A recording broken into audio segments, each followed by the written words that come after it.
Hello, hello, hello.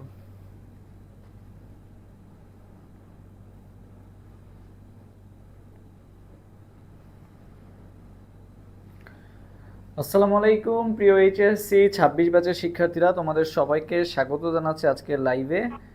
So তোমরা যারা আজকে লাইভে যুক্ত হয়েছো, সবাই একটু কমেন্ট করে জানাও তো যে সাউন্ডটা ক্লিয়ারলি শোনা যাচ্ছে নাকি এন্ড ভিডিওটা ক্লিয়ারলি দেখা যাচ্ছে নাকি।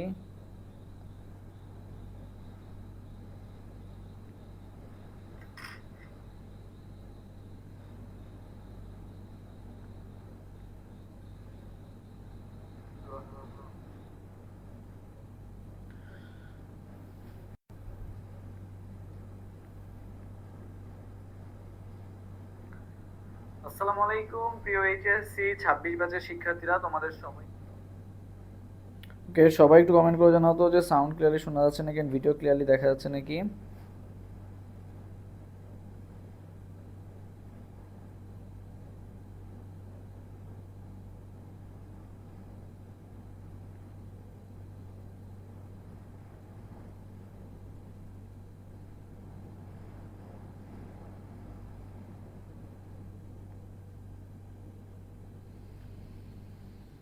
ওকে, আমরা একটু অপেক্ষা করি সবাই যুক্ত হওয়ার জন্য। সো যারা যারা লাইভে যুক্ত হয়েছে একটু কমেন্ট করে জানাও যে সাউন্ডটা ক্লিয়ারলি শোনা যাচ্ছে নাকি এন্ড ভিডিওটা ক্লিয়ারলি দেখা যাচ্ছে নাকি। ওকে,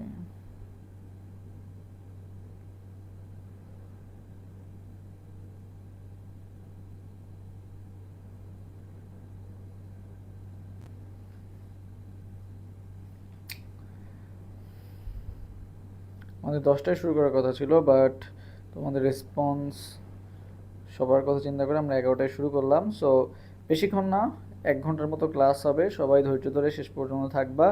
ইনশাল্লাহ তোমার 2টা চ্যাপ্টার খুব ভালো মতো শেষ হয়ে যাবে। ওকে,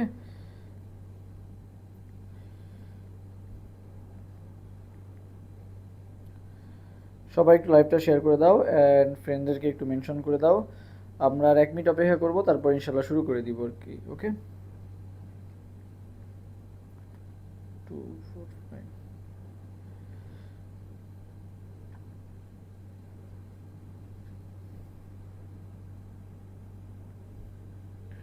সবাই আর কি দ্রুত যুক্ত হয়ে যাও।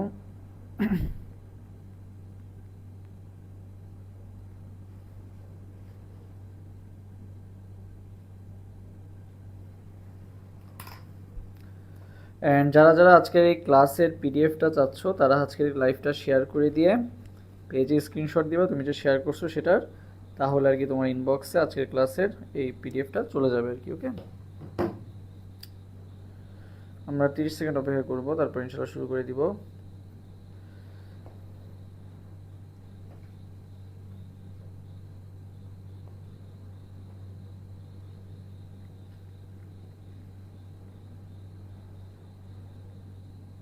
সো সবাই একটু কমেন্ট করে জানাও যে সাউন্ডটা ক্লিয়ারলি শোনা যাচ্ছে নাকি এন্ড ভিডিওটা ক্লিয়ারলি দেখা যাচ্ছে নাকি। সবাই একটু কমেন্ট করে জানাও তো।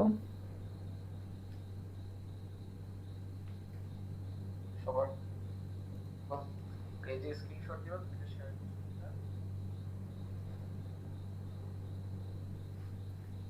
ওকে,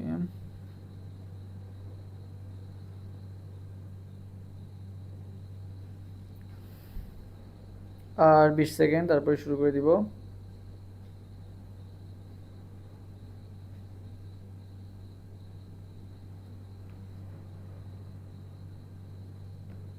কে ক্লিয়ার বলছে একজন, কুমির বেগম বলছে ক্লিয়ার, শাহরিয়া শিয়া বলছে আসসালামু আলাইকুম ভাইয়া। ওয়ালাইকুম আসসালাম। সো আর 10 সেকেন্ড অপেক্ষা করব, তারপরে আমরা ক্লাসে চলে যাব। সো বলতেছি যে তোমাদের যাদের চ্যাপ্টার 3 and 4 এ সমস্যা আছে তারা ক্লাসটা মনোযোগ সহকারে শেষ পর্যন্ত করবা। ইনশাল্লাহ কেমিস্ট্রি তোমার 3 এবং 4 খুব ভালো মতো কভার হয়ে যাবে আর কি। ওকে, 3।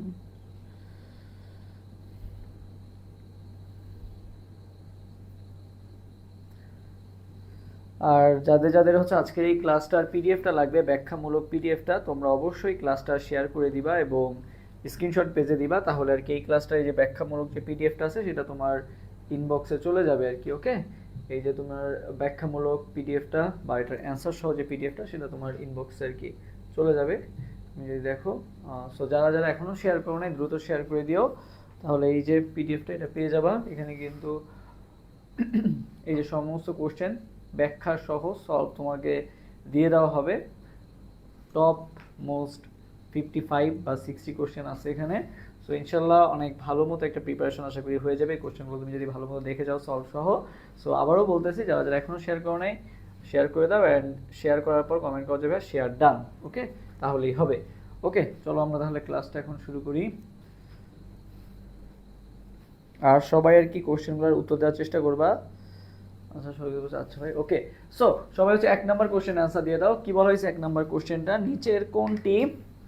নিচের কোনটি ঘনমাত্রা তাপমাত্রার উপর নির্ভর করে না? ঠিক আছে, আমরা একটু দ্রুত আগাবো। সো ফার্স্ট কোশ্চেনে কি বলা হয়েছে? নিচের কোনটির ঘনমাত্রা তাপমাত্রার উপর নির্ভর করে না? সো এখানে আমাদের দেখতে হবে যে নির্ভর করে না। তো তোমার যখন কোশ্চেন আসবে তুমি করে না শব্দটা কি করবা বলতো? গোল দিবা। কোনটা কি করছে? করে না। তো কি কি আছে দেখো। আজকে হচ্ছে chemistry second paper chapter 3 and 4 এর উপর ক্লাস হবে। মানে হচ্ছে পরিমাণগত রসায়ন এবং তড়িৎ রসায়নের উপর এমসিকিউ ক্লাস হবে। এটা মেইনলি এইচএসসি 26 এর জন্য।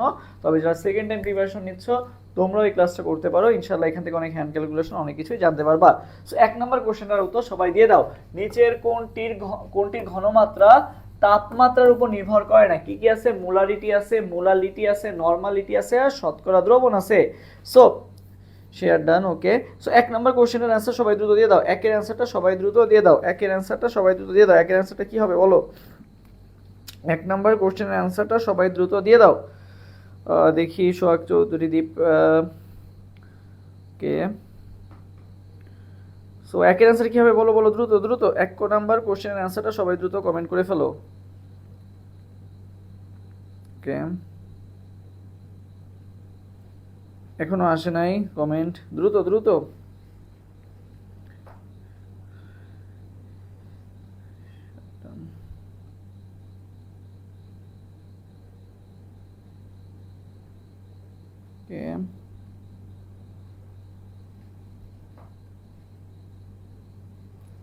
কিরা 1 নাম্বার কোশ্চেন আছে কি তোমরা পারো না? ওকে, আচ্ছা আচ্ছা আমি এটা তাহলে সলভ করি। দেখো ভাইয়া, মোলারিটি এটা হচ্ছে তাপমাত্রার উপর নির্ভর করে।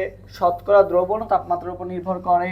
নরমালিটিও তোমার হচ্ছে তাপমাত্রার উপর নির্ভর করে। বাট ভাই এই যে মোলারিটি যেটা আছে, ঠিক আছে, এই মোলারিটি কি বলতো? মোলারিটি হচ্ছে ভাই মোল পার লিটার, বুঝছো? মোল পার লিটার।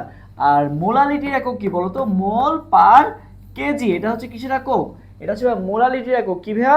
মোল পার কেজি। মোল পার কেজি হচ্ছে কিসের একক? তোমার হচ্ছে মোল পার কেজি হচ্ছে মোলালিটির একক। সো এই যে মোলালিটিটা, এটা হচ্ছে তাপমাত্রার উপর নির্ভর করে না। তবে কি মনে রাখবা? মোলালিটি তাপমাত্রার উপর নির্ভর করে না। তাহলে অ্যান্সার কোনটা হবে ভাইয়া? অ্যান্সার হবে কিন্তু বি নাম্বারটা, মোলালিটি তাপমাত্রার উপর নির্ভর করে না। বাকি যে সকল জিনিসপাতি আছে সবই কম বেশি কি করে?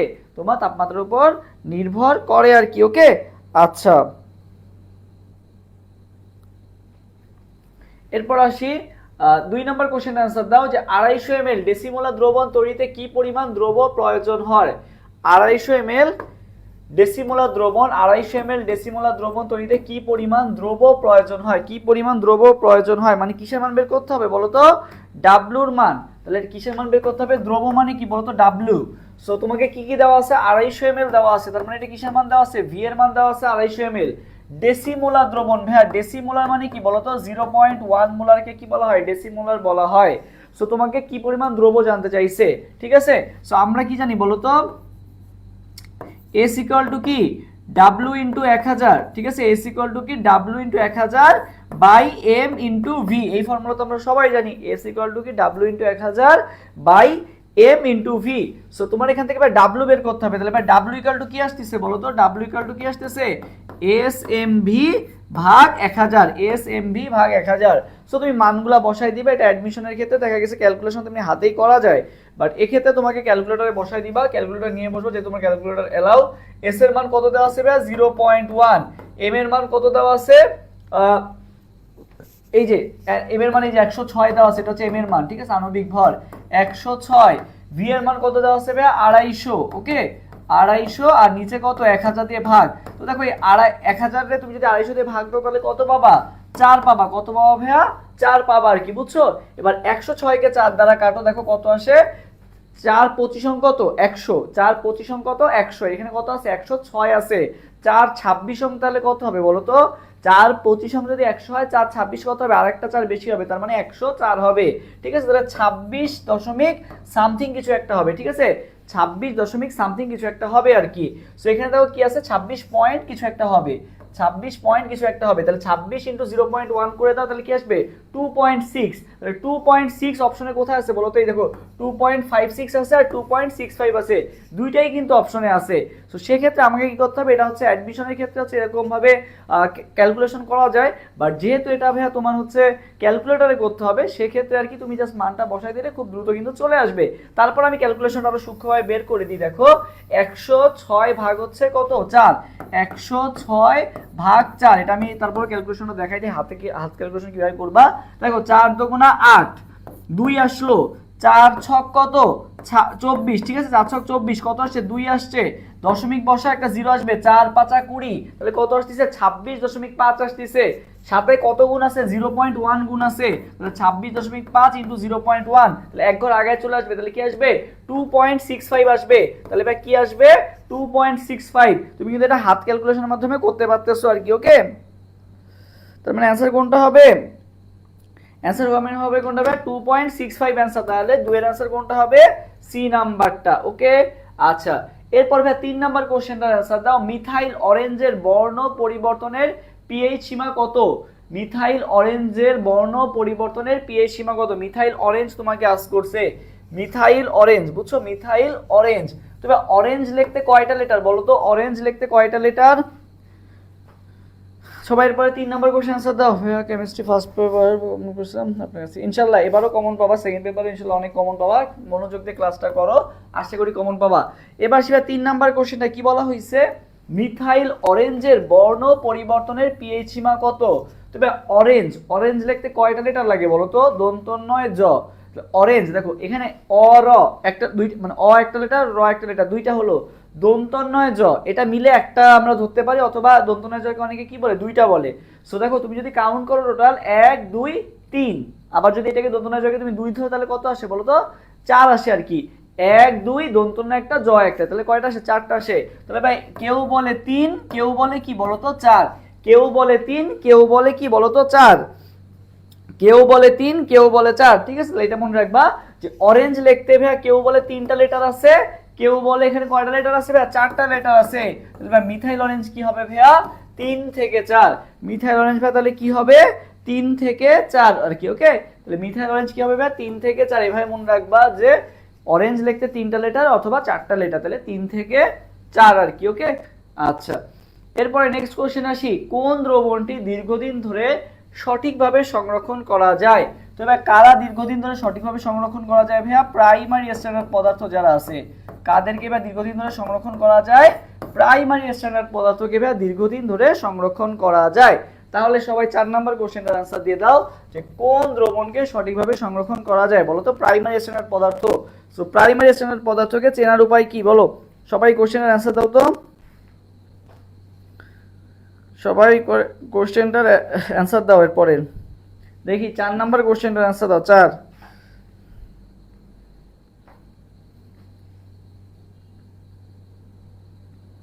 4 নাম্বার কোশ্চেন আছে, সবাই দ্রুত দিয়ে দাও।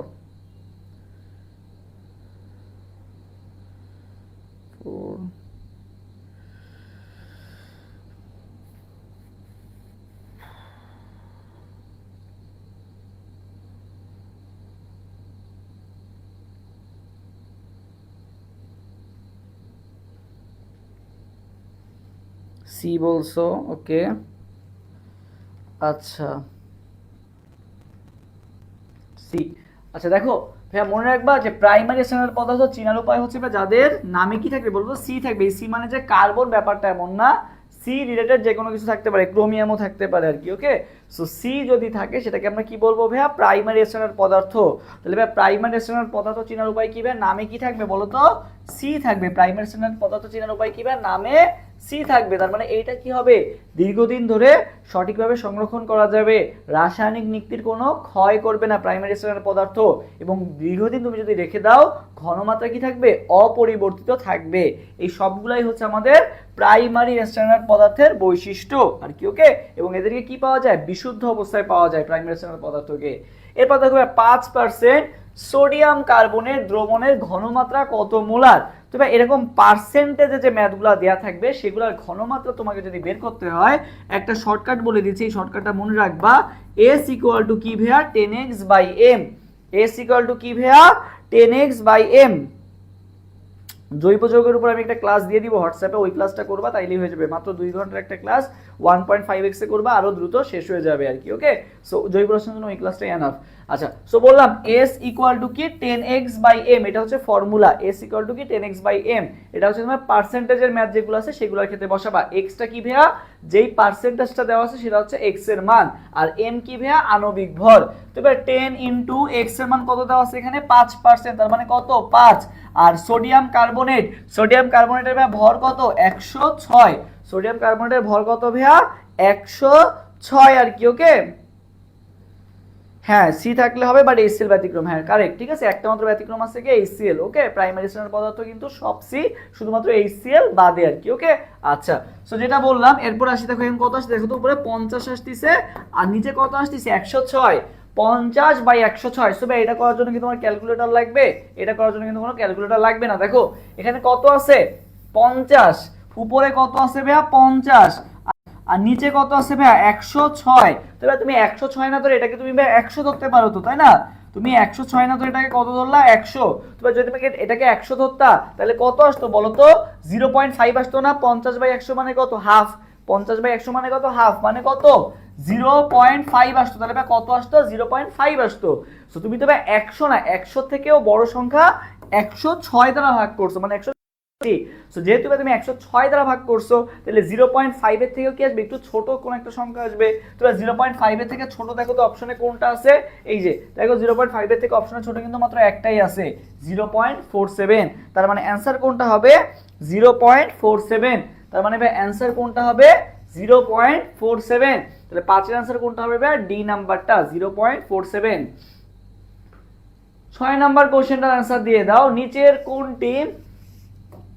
নিচের কোনটি কি বলা হয়েছে, জারক ও বিজারক উভয় রূপে ক্রিয়া করে। নিচের কোনটি জারক এবং বিজারক উভয় রূপে ক্রিয়া করে, বলো তো দেখি।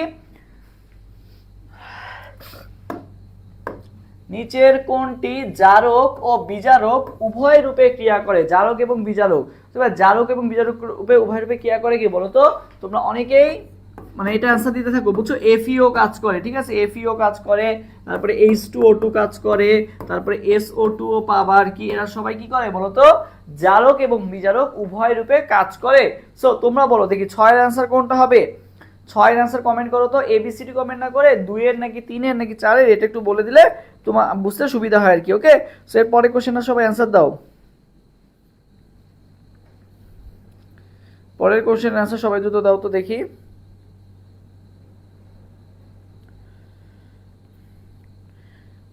যারা যারা আজকের এই ক্লাসের PDF লাগবে,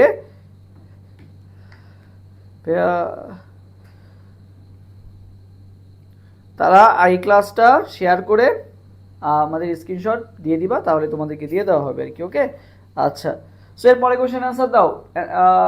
6 নাম্বার কোশ্চেন অ্যানসার কোনটা হবে, 6।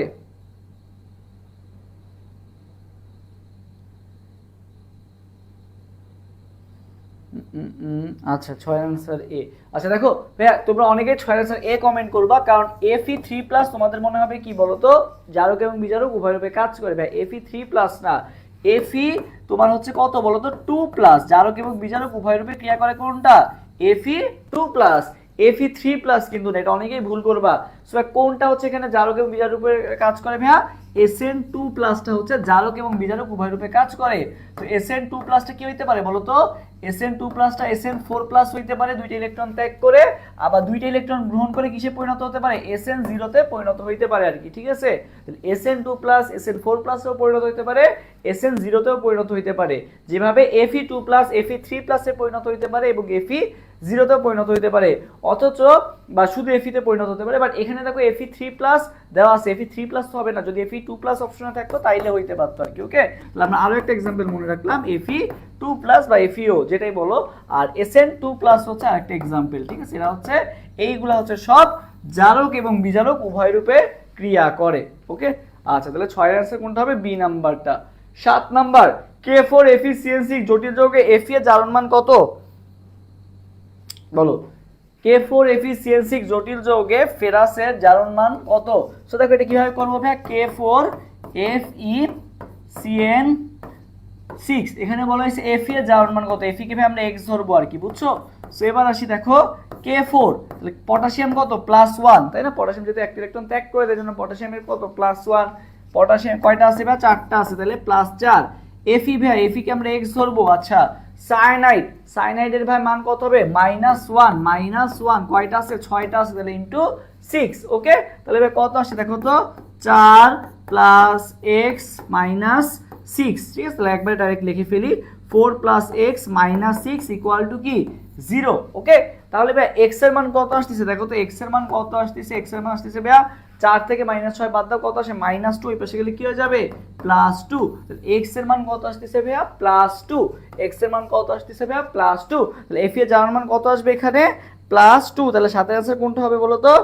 এ নাম্বারটা। ওকে, হ্যাঁ সাথে আনসার তোমরা এ দিছো। ওকে, ঠিক আছে, তাহলে সাথের আনসার এ হবে। ওকে, K4 FeCN6। আচ্ছা, এবার আসি 8 নাম্বার, কোন যৌগটি সেকেন্ডারি স্ট্যান্ডার্ড পদার্থ? বলো তো, কোন যৌগটি সেকেন্ডারি স্ট্যান্ডার্ড পদার্থ? সো প্রাইমারি স্ট্যান্ডার্ড পদার্থ কি ছিল? তুমি যদি প্রাইমারি স্ট্যান্ডার্ড পদার্থ চিনতে পারো, তাহলে সেকেন্ডারি স্ট্যান্ডার্ড পদার্থ কিন্তু খুব ইজিলি বের করতে পারবা। প্রাইমারি স্ট্যান্ডার্ড পদার্থে কি থাকে ভাইয়া? সি থাকে। সো সি বাদ দিয়ে যেগুলো থাকবে সবাই কি হবে বলো তো?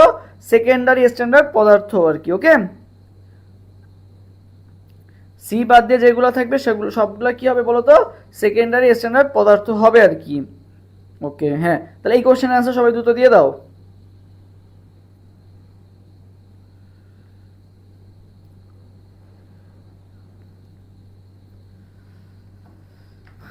আচ্ছা, সো দেখো 8 নাম্বার কোশ্চেনটা, সেকেন্ড স্ট্যান্ডার্ড, এটা প্রাইমারি, এটাও প্রাইমারি, এটাও প্রাইমারি, এই যে KMnO4 এখানে কোনো সি নাই, তার মানে এটা কি হবে ভাইয়া? সেকেন্ডারি স্ট্যান্ডার্ড পদার্থ KMnO4। আচ্ছা, এরপরে ফেনলফথ্যালিনের বর্ণ পরিবর্তনের পিএইচ পরিসর কত? ফেনলফথ্যালিন, বুঝছো? ফেনলফথ্যালিনের কি বলা হয়েছে? বর্ণ পরিবর্তনের পিএইচ পরিসর কত? ফেনলফথ্যালিন। সো এরপরে কোশ্চেন আনসার দাও তো, ফেনলফথ্যালিনের বর্ণ পরিবর্তনের পিএইচ পরিসর কত? আচ্ছা, সো ভাই দেখো, ফেনলফথ্যালিন ভাই মনে রাখবা হচ্ছে সবচেয়ে সবল ক্ষারকের ক্ষেত্রে আপনার ইউজ করা হয়, বুঝছো? সবল ক্ষারক, সবল ক্ষারক মানে সবল বেস, আর হচ্ছে দুর্বল অ্যাসিডের ক্ষেত্রে আমরা হচ্ছে কোনটা ইউজ করি বলো তো? এই ফেনলফথ্যালিনটা ইউজ করি। সবল অ্যাসিড দুর্বল ক্ষারের ক্ষেত্রে আমরা কোনটা ইউজ করি ভাইয়া? ফেনলফথ্যালিন। তুমি মনে রাখবা সবল মানে সবল ক্ষার দুর্বল অ্যাসিড, ঠিক আছে? সবল বেস বা মানে ফেনলফথ্যালিন হচ্ছে মেইনলি ক্ষারীয় নির্দেশক। তার মানে যে সকল তোমার মানে যখন টাইট্রেশন করা হয়, যখন সবল ক্ষার আমি ইউজ করবো এবং দুর্বল অ্যাসিড ইউজ করব, তখনই কি করব আমরা? এই ফেনলফথ্যালিনটা ইউজ করব। তো ফেনলফথ্যালিন যেহেতু ক্ষারীয় নির্দেশক এবং আমরা সবল ক্ষারের ক্ষেত্রে ইউজ করতেছি, তাহলে পিএইচ রেঞ্জটাও কি হবে? অনেক বেশি।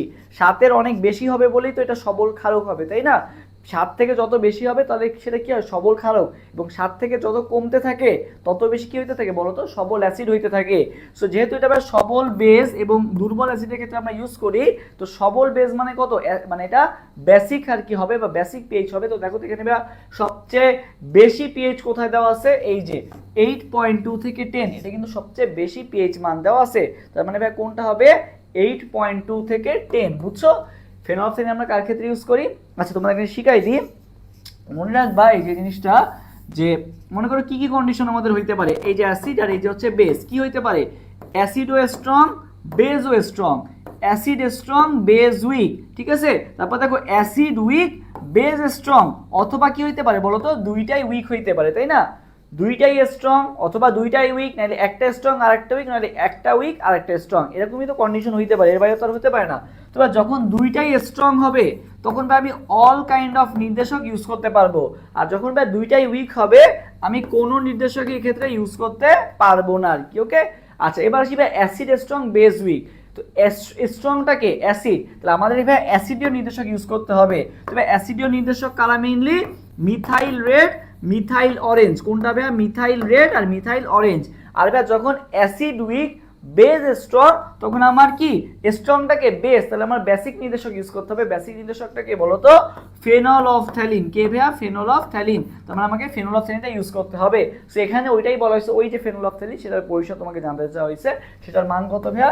8.2 থেকে 10। ওকে, 8.2 থেকে 10। আচ্ছা, নিচের কোনটি অসামঞ্জস্যকরণ বিক্রিয়া? বলতো নিচের কোনটি অসামঞ্জস্যকরণ বিক্রিয়া? এরপরে কোশ্চেন আনসার দিয়ে দাও। নিচের কোনটি অসামঞ্জস্যকরণ বিক্রিয়া? নিচের কোনটি অসামঞ্জস্যকরণ বিক্রিয়া? অসামঞ্জস্যকরণ বা এটাকে বলা হতে পারে ডিসপ্রপোর্শন বিক্রিয়া। ঠিক আছে, ডিসপ্রপোর্শনাল রিঅ্যাকশন কোনটা বলো?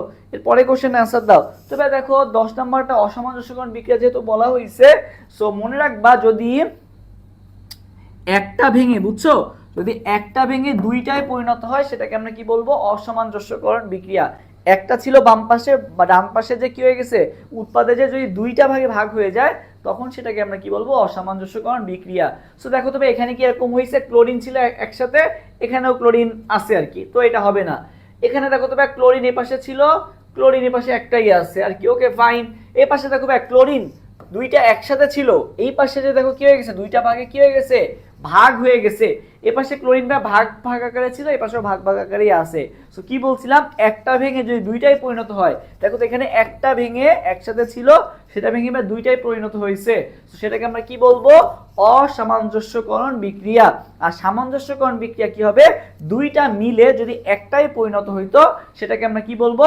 সামঞ্জস্যকরণ বিক্রিয়া। দেখবা বই একটা এক্সাম্পল দেওয়া আছে, এই বাম পাশে মানে বিক্রিয়কে দুইটা সালফার আছে, ডান পাশে যে একটা সালফারে পরিণত হয়ে গেছে, এটাকে আমরা বলবো সামঞ্জস্যকরণ বিক্রিয়া। আর এটাকে কি বলবো? অসামঞ্জস্যকরণ বিক্রিয়া। এটা মনে রাখার একটা ট্রিক্স আর কি। ওকে, আচ্ছা এরপর আসি, দেখো নেক্সট কোশ্চেনে যাই। বিশুদ্ধ পানির মোলার ঘনমাত্রা কত?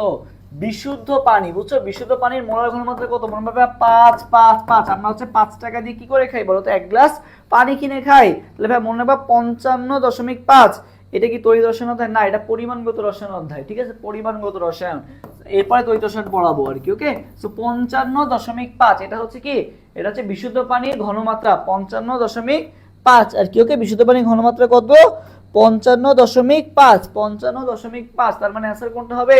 55.5। এটা মুখস্থ করবো আর কি। 55.5 মানে 555। ওকে, আচ্ছা সো দেখো এখানে কোনটা কোনটা সঠিক। 12 নম্বর কোশ্চেনটা বলা হয়েছে কি Fe2 plus SN4 plus Fe3 plus SN2 plus.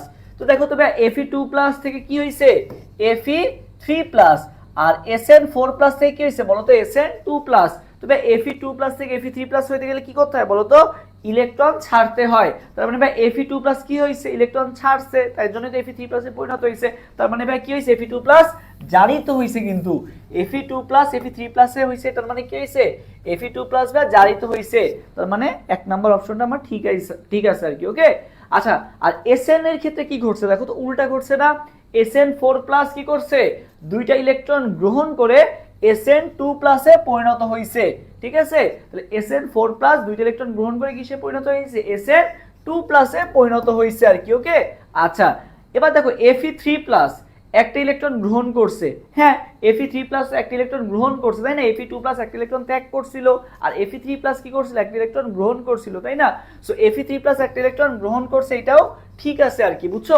So আমাদের দেখো Sn2 প্লাস কি বিজারক বলছে। তবে বিজারক মানে কি বলতো? বিজারক মানে কি? আমরা জারক আর বিজারক জিনিসটা একটু চিনে রাখি, তাহলে আমাদের ইজি হবে। তবে দেখো একটা আছে কি জারক আর একটা আছে বিজারক। তুমি যে কোনো একটা মনে রাখবা তাহলেই হবে, বুঝছো? দুইটা মুখস্থ করতে যাবা না, যে কোনো একটা মুখস্থ করবা। তুমি মনে রাখবা যে জারক, ঠিক আছে, আর বিজারক চেনার একটা উপায় হচ্ছে যে তুমি মনে করো কারো যদি উপকার করো তাহলে তুমি কি উপকারী, তুমি যদি কারো ক্ষতি করো তাহলে তুমি কি বলো তো? ক্ষতিকারক, তাই না? সো জারক বা জারক কি ঘটে বলো তো? অন্যের জারণ ঘটায়। জারক কি করে ভাইয়া? অন্যের জারণ ঘটায়, বুঝছো? যেহেতু নামে জারক আছে, তার মানে অন্যের কি করছে? ও উপকার করছে না ক্ষতি করছে? অন্যের জারণ ঘটাইছে, এই জন্যই কি ও জারক। এবং তাহলে ভাই নিজের কি ঘটছে? নিজের ভাইয়া বিজারণ ঘটছে। ঠিক আছে, অন্যের জারণ ঘটায় আর নিজের কি ঘটায় বলো তো, বিজারণ ঘটায়, নিজের বিজারণ। অন্যের জারণ তার মানে নিজের কি ঘটবে, উল্টাটা, নিজের বিজারণ ঘটায় আর কি। ওকে আচ্ছা, তাহলে ভাই বিজারকের ক্ষেত্রে কি হবে, বিজারক অন্যের কি করে, বিজারক কি করে, অন্যের অন্যকে বিজারিত করে, বুঝছো, অন্যকে তাহলে কি করবে, বিজারিত করবে, অন্যকে বিজারিত করবে। আর নিজে তাহলে কি করবে বলো তো, জারণ ঘটবে, নিজের জারিত হবে, নিজে জারিত হবে আর কি, বুঝছো, নিজে জারিত হবে আর কি। ওকে আচ্ছা, তবে এক্ষেত্রে দেখো জারক তাহলে কি করছে, অন্যের জারণ, নিজের কি ঘটছে, বিজারণ ঘটছে। বিজারণ মানে কি বলতো, ইলেকট্রন গ্রহণ করা, তার মানে কি করছে, ইলেকট্রন ও গ্রহণ করছে, ইলেকট্রন ও কি করছে বলতো, গ্রহণ করছে, ইলেকট্রন কি করছে, গ্রহণ করছে। আর বিজারক কি করছে বলতো, নিজে জারিত হইছে, তার মানে কি করছে, ইলেকট্রন জারণ মানে জারিত হওয়া মানে কি, নিজে ইলেকট্রন ত্যাগ করে দেওয়া আর কি, বুঝছো, তার মানে ও কি করছে, ইলেকট্রন ত্যাগ করে দিছে আর কি, ঠিক আছে, ইলেকট্রন ত্যাগ করে দিছে। সো ইলেকট্রন ত্যাগ করে দিলে কি হয়, অক্সিডেশন নাম্বার কি হয় বলতো, বৃদ্ধি পায়। তাহলে বিজারকের ক্ষেত্রে অক্সিডেশন নাম্বার কি পাবে, বৃদ্ধি পাবে। আর জারকের ক্ষেত্রে অক্সিডেশন নাম্বার কি হবে বলতো, কমে যাবে। সো এই জিনিসগুলো মনে রাখবা, জারক এবং বিজারক দেখলে বা খুব ইজিতে মনে থাকবে। সো এখানে কি বলা হয়েছে ভাই, Sn2+ কি বলা হয়েছে, বিজারক, তার মানে কি করছে, Sn2+ ইলেকট্রন ত্যাগ করছে। হ্যাঁ ভাই Sn2+ তো এই পাশে যে Sn4+ হইছে, তার মানে Sn2+ কি করছে, ইলেকট্রন ত্যাগ করছে। হ্যাঁ, তার মানে Sn2+ কে আমি বিজারক বলতে পারি। তার মানে আমার তিনটা অপশনই কিন্তু এখানে কি আছে বলো তো, ঠিক আছে। সো জারক এবং বিজারক আমি একবার তোমাদেরকে শিখিয়ে দিলাম, তাহলে কখনোই ভুল হবে না ইনশাআল্লাহ। তাহলে অ্যানসার কোনটা হবে ভাই, 1 2 3 আর কি। ওকে আচ্ছা, আরেকটা জিনিস মনে রাখবা, যার বৃদ্ধি সম্ভব সে হচ্ছে বিজারক, শর্টকাট হচ্ছে কি, যার বৃদ্ধি সম্ভব সে হচ্ছে বিজারক। সো দেখো Sn2+ কিন্তু বৃদ্ধি পেয়ে কি হইতে পারে, Sn4+ হইতে পারে। তবে Sn2+ যেহেতু বৃদ্ধি পেয়ে Sn4+ হইতে পারে, এই জন্য এটা কি একটা বিজারক। সো হ্যাঁ, এখানে বিজারকই বলছে, তার মানে ঠিক আছে, যার বৃদ্ধি সম্ভব সে বিজারক আর কি। ওকে আচ্ছা, কোনটি সেমিমোলার দ্রবণ, কোনটি সেমিমোলার দ্রবণ, তবে মোলার দ্রবণ মানে কি, 1 মোলার দ্রবণকে আমরা বলি মোলার দ্রবণ, ঠিক আছে। আর দেখো ফাইনাল, সেমিফাইনাল, সেমিফাইনাল মানে কি, ফাইনালের অর্ধেক বা ফাইনাল, মানে ফাইনালের আগে যেটা হয় সেটাই কি অনেক একটা ফাইনালের মধ্যে সেমিফাইনালটা, তাই না। সো ফাইনালের অর্ধেককে আমরা কি বলতেছি, সেমিফাইনাল। সো একইভাবে ভাইয়া সেমিমোলারও সেম, মোলারের অর্ধেককে আমরা কি বলবো, সেমিমোলার, ঠিক আছে, মানে কতটুকু, 0.5 মোলারকে আমরা কি বলবো, সেমিমোলার, ঠিক আছে, 0.5 মোলারকে আমরা কি বলবো ভাইয়া, সেমিমোলার, ঠিক আছে, 0.5 মোলারকে কি বলবো ভাইয়া, সেমিমোলার। হ্যাঁ আচ্ছা, তারপর আসি, দেখো এই যে এটাকে কি বলবো বলো তো, এটা হচ্ছে কি মোলার, সেন্টিমোলার, এটা হচ্ছে ভাই সেন্টিমোলার, এটা হচ্ছে সেন্টিমোলার। আর 0.1 এটা হচ্ছে ভাই কি মোলার বলো তো, ডেসিমোলার, এটা কি মোলার, ডেসিমোলার আর কি। ওকে, এটা কি মোলার, ডেসিমোলার। আচ্ছা, এরপর নেক্সট কোশ্চেনে যাই। 14, কোন যৌগে ক্লোরিনের জারণ মান সর্বোচ্চ, কোন যৌগে ক্লোরিনের জারণ মান সর্বোচ্চ। সো এখানে তুমি হচ্ছে কি করবা, এটা সবগুলো কি তুমি বের করবা, এত কি টাইম আমাদের আছে, দেখো তো সবগুলাই কি সেম না, জাস্ট অক্সিজেনের নাম্বার কি হয়েছে, বাড়ছে না, জাস্ট কি হয়েছে, অক্সিজেনের নাম্বার বাড়ছে। সো তুমি যদি একটু ক্যালকুলেশন করে দেখো, HClO4টাই যদি দেখো, HClO4, সো দেখো তুমি একটু যদি কমন সেন্স কাজে লাগাও, হাইড্রোজেন কত, +1, তোমাকে বের করতে হবে কার ভাই, ক্লোরিনেরটা, ক্লোরিন কত ধরবা, x, ওকে, প্লাস -2 ইন্টু দেখো সবগুলোর ক্ষেত্রে কিন্তু এইটুকু পর্যন্ত সেম। দেখো HClO, এইটুকু আমি কার লিখলাম, HClO, দেখো HClO কিন্তু সবগুলাতে আছে, HClO, HClO2, HClO4, HClO3, মানে সবগুলোর ক্ষেত্রে কিন্তু এইটুকু সেম, জাস্ট কোনটার ক্ষেত্রে 4 দ্বারা গুণ হবে, কোনটার ক্ষেত্রে 3 দ্বারা গুণ হবে, কোনটার ক্ষেত্রে 2 দ্বারা গুণ হবে, আর কোনটার ক্ষেত্রে 1 দ্বারা গুণ হবে আর কি। ওকে, সো দেখো তো এই মানটার উপরে কিন্তু সবকিছু ডিপেন্ড করতেছে, তুমি যত বড় সংখ্যা দ্বারা গুণ করবা তত বড় কিন্তু আমার মানটা আসবে। দেখো যে এই তুমি যদি একটু ক্যালকুলেশনটা করো, দেখো এখানে কত আছে, +1, আর এখানে কত, -8 + x = 0। সো এই মানটা যত বড় আসবে, এই ক্লোরিনের জারণ মানও কিন্তু কি হচ্ছে, তত কিন্তু বেশি আসতেছে।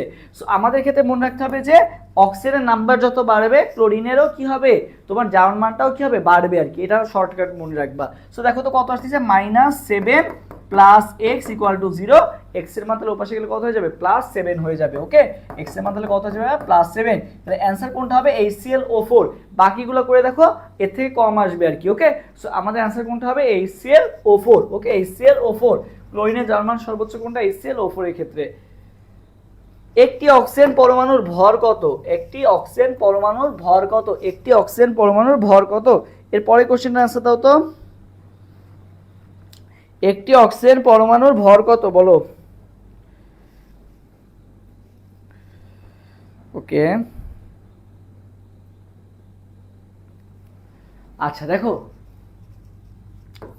তবে অক্সিজেন পরমাণুর ভর, ঠিক আছে, তবে 6.02 ইন্টু 10⁻23টা, 6.02 ইন্টু 10⁻23টার ভর কত বলো তো? 16 গ্রাম। যেহেতু অক্সিজেন পরমাণু বলছে, যদি অক্সিজেন অণু বলতো তাহলে 32 গ্রাম লিখতাম, যেহেতু অক্সিজেন পরমাণু বলছে তার মানে কত গ্রাম? 16 গ্রাম। এটা কত? 1 মোল, মানে হচ্ছে 6.02 ইন্টু 10⁻23টার ভর। তোমাকে আজকে হিসেবে একটা অক্সিজেন পরমাণুর ভর কত, একটার ভর কত, তাহলে কি হবে? 16 ভাগ 6.02 ইন্টু 10⁻23। সো ক্যালকুলেটরে তুমি করো, দেখবে অ্যান্সার মিলে গেছে আর কি। ওকে, ক্যালকুলেটরে করলে কি হবে? অ্যান্সার মিলে যাবে। সো তারপর তুমি যদি একটু মানে কমন সেন্স কাজে লাগাও তাও কিন্তু পসিবল। দেখো এই যে 16কে তুমি 6 দ্বারা ভাগ দাও, দেখো আমরা জানি 3 ছক কত? 18। সেখানে তবে 16 আছে, 18 তো নাই। 6 দুগুণা কত? 12। তাহলে এটা 2 আর 3 এর মাঝখানে কোনো একটা সংখ্যা হবে আর কি, তাহলে 2 পয়েন্ট সামথিং কিছু একটা হবে। সো 2 পয়েন্ট সামথিং কিন্তু অপশনে মাত্র একটাই আছে, অপশন এ তে। তার মানে অ্যান্সার কোনটা হবে? 15 অ্যান্সার হবে এ নাম্বারটা আর কি। ওকে, যেহেতু ভাই 16কে তুমি 6 দ্বারা ভাগ করতেছো, 6 দুগুণা 12, 3 ছক 18, আছে কত? 16 আছে। 18 থেকে কম, 12 থেকে বেশি, তাহলে 2 আর 3 এর মাঝখানে কিছু একটা হবে। তো সেটা কত? 2 পয়েন্ট সামথিং কিছু একটা, সেটা কত ভাই? এ নাম্বারটা আর কি। ওকে, 2.66 ইনটু 10⁻23 গ্রাম। 16 নাম্বার, তীব্র অ্যাসিড ও মৃদু ক্ষারের টাইট্রেশনের জন্য উপযুক্ত নির্দেশক কোনটা বলো? এরপরে কোশ্চেন আনসার দাও। তীব্র অ্যাসিড আর মৃদু ক্ষারক, ঠিক আছে, তীব্র অ্যাসিড আর মৃদু ক্ষারক টাইট্রেশনের জন্য উপযুক্ত নির্দেশক কোনটা? এর আগেই বলছি যে তীব্র অ্যাসিডের ক্ষেত্রে আমি একটা ছকে যেটা দেখালাম, এখানে তীব্রকে সেটা তোমাকে দেখতে হবে, অ্যাসিড তীব্র, আর মৃদু কি বলতো? ক্ষার।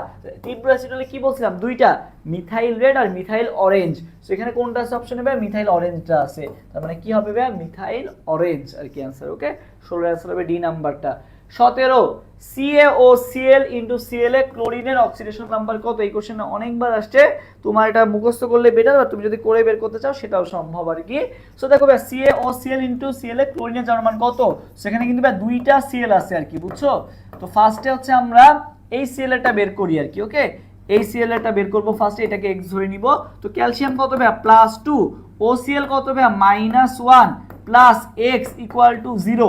ওকে, আমরা এই ক্লোরিনটা বের করতেছি, তাহলে ভাই OCl এর মান কত মনে রাখবা? -1। OCl এর ইয়ার চার্জটা কত? -1।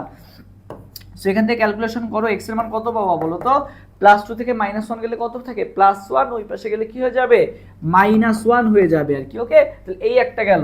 এবার আসি ভাইয়া CaOCl, এই যে CaOCl ইনটু Cl, এখানে আমরা এই Cl এটা এখন বের করব আর কি। ওকে, আচ্ছা, সো আসো এই Cl এটা বের করি।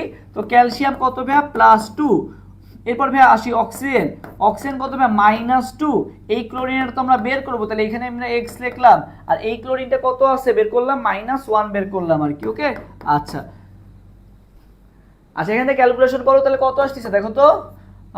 এই দেখো +2 আর -2 মিলে কি হয়ে যাচ্ছে? +2 আর -2 মিলে 0 হয়ে যাচ্ছে। তাহলে x এর মান কত পাচ্ছ তুমি? x এর মান পাচ্ছ এই যে x - 1 ইকুয়াল টু কত পাচ্ছ? 0 পাচ্ছ। x এর মান তাহলে কত আসতেছে? +1 আসতেছে। তাহলে একটা মান তুমি পেলা -1, আর একটা মান কি পেলা বলো তো? +1। তাহলে ভাই দুইটা মানে কত পাচ্ছ? +1 আর -1। কত পাচ্ছ ভাই? +1 আর -1। তাহলে 17 আনসার কোনটা হবে বলো তো? 17 আনসার হবে ভাইয়া সি নাম্বারটা। 17 আনসার কোনটা হবে? C number. ওকে, আচ্ছা 18 নম্বর কোশ্চেনটা কি বলা হয়েছে দেখো।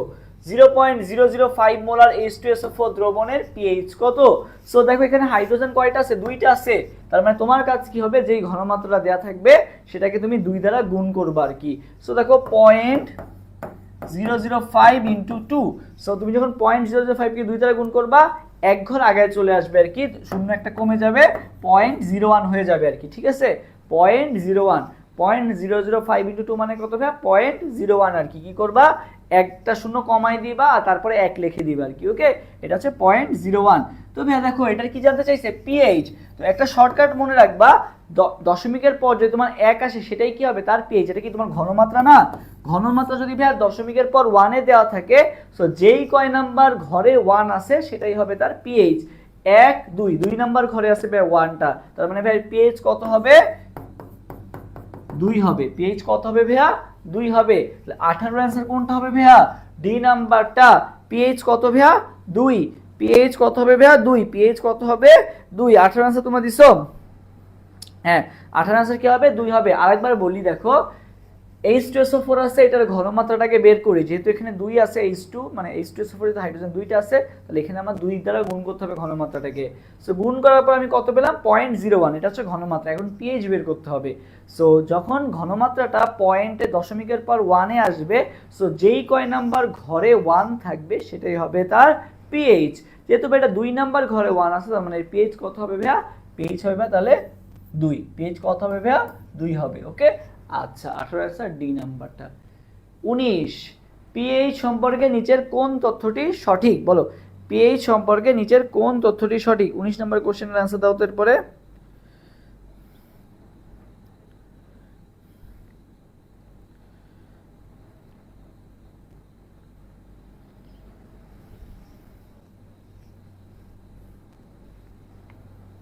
কে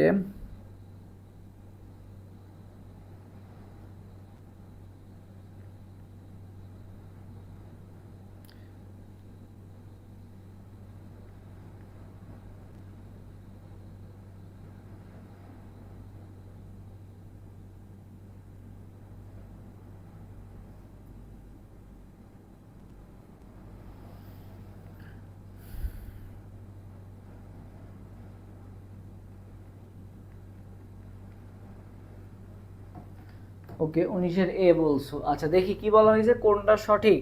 তোমরা দেখো pH equal two 7, pH equal two 7 হলে দ্রবণটি নিরপেক্ষ, ঠিক আছে নিউট্রাল।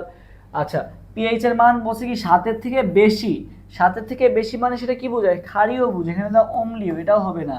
আচ্ছা পিএইচ এর মান 7 এর থেকে কম, কম মানে কি সেটা অম্লীয়, এখানে দিয়ে রাখছে কি ক্ষারীয়, 7 হলে দ্রবণটি ক্ষারীয়, কি এটাও হবে না, মানে आंसर কোনটা হবে এ নাম্বারটা। সহজ কোশ্চেন।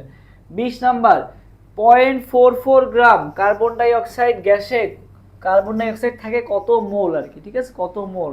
মেইনলি এখানে এন এর মান তোমাকে জানতে চাইছে, ঠিক আছে 0.044 গ্রাম কার্বন ডাই অক্সাইড মানে হচ্ছে কত মোল, ঠিক আছে। সো এটা কিসের মান দেওয়া আছে 0.044 গ্রাম, এটা হচ্ছে ডাব্লিউর মান দেওয়া আছে, ডাব্লিউর মান। তাহলে আমরা ফর্মুলা জানি কি n W/m। ডাব্লিউর মান কত দেওয়া আছে ভাইয়া 0.44 দেওয়া আছে, 0.44। এম এর মান ভাইয়া, এম এর মান কার্বন ডাই অক্সাইডের ক্ষেত্রে এম এর মান কত 44। তাহলে দেখো তো ভাইয়া 0.44 ভাগ 44 যদি হয়, এটা কিভাবে ভাগ করবে, এই যে দশমিকটা উঠাই দিবা, দশমিকটা উঠাই দিলে নিচে কত চলে আসবে 100 চলে আসবে। তাহলে ভাই 44/44 কাটা, তাহলে কত থাকলো 1/100, 1/100 মানে কত ভাইয়া 0.01, 1/100 মানে কত ভাইয়া 0.01। তাহলে ভাইয়া 20 এর आंसर কোনটা হবে 20 এর आंसर হবে ভাইয়া ডি নাম্বারটা। 20 এর आंसर হবে কোনটা ভাইয়া ডি নাম্বারটা, 20 এর आंसर হবে ডি নাম্বারটা। Okay fine. 21 প্রমাণ দ্রবণের ঘনমাত্রা কাকে বলা হয়। তো প্রমাণ দ্রবণ, প্রমাণ দ্রবণ মানে কি অজানা নাকি নির্দিষ্টভাবে জানা নাকি সকল ক্ষেত্রে সমান। অ্যানসার হবে নির্দিষ্টভাবে জানা থাকে যে দ্রবণটা, সেটাকে আমরা কি বলি প্রমাণ দ্রবণ। যে একটা আমাদের জানা থাকে আর একটা আমাদের অজানা থাকে। সো জানাটার সাহায্যে কিন্তু আমরা অজানা যে দ্রবণটা আছে সেটা ঘনমাত্রাটা বের করি। সো যেইটা জানা দ্রবণ তুমি ইউজ করতেছো সেই দ্রবণটার নাম কি প্রমাণ দ্রবণ, ঠিক আছে। প্রমাণ দ্রবণের ঘনমাত্রা আমাদের কি থাকে নির্দিষ্টভাবে জানা থাকে আর কি। ওকে আচ্ছা 22 নাম্বার 1 মোল ইলেকট্রনের ভর কত গ্রাম। 22 নাম্বার কি বলা হয়েছে ভাই 1 মোল ইলেকট্রনের ভর কত গ্রাম। সো সবাই 22 নাম্বার কোশ্চেনের आंसर দিয়ে দাও। 1 মোল ইলেকট্রনের ভর, দেখি 22 নাম্বার কোশ্চেনের आंसर তোমরা দুটো দিয়ে দাও। 22 22 এর आंसरটা সবাই দাও। 22 এর आंसरটা সহজ এমসিকিউ। সো 22 এর आंसरটা তোমরা দিবা, বলো 22 নাম্বার কোশ্চেনের आंसर কোনটা হবে 22।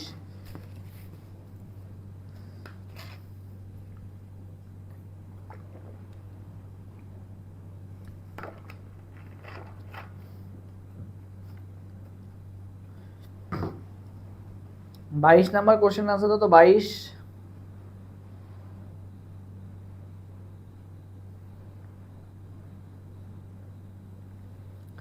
22 এর आंसर লাগবে, 22 এর आंसरটা সবাই দাও দ্রুত।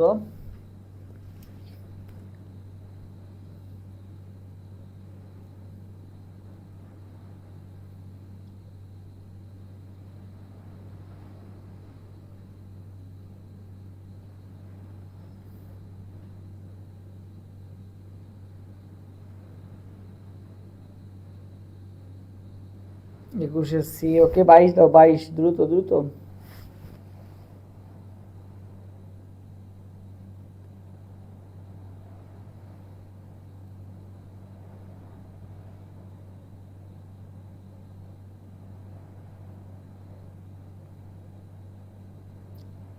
এক মোল ইলেকট্রনের ভর কত গ্রাম? এখন আনসার আসে নাই, দ্রুত আনসার দিয়ে দাও। সি বলছো 22।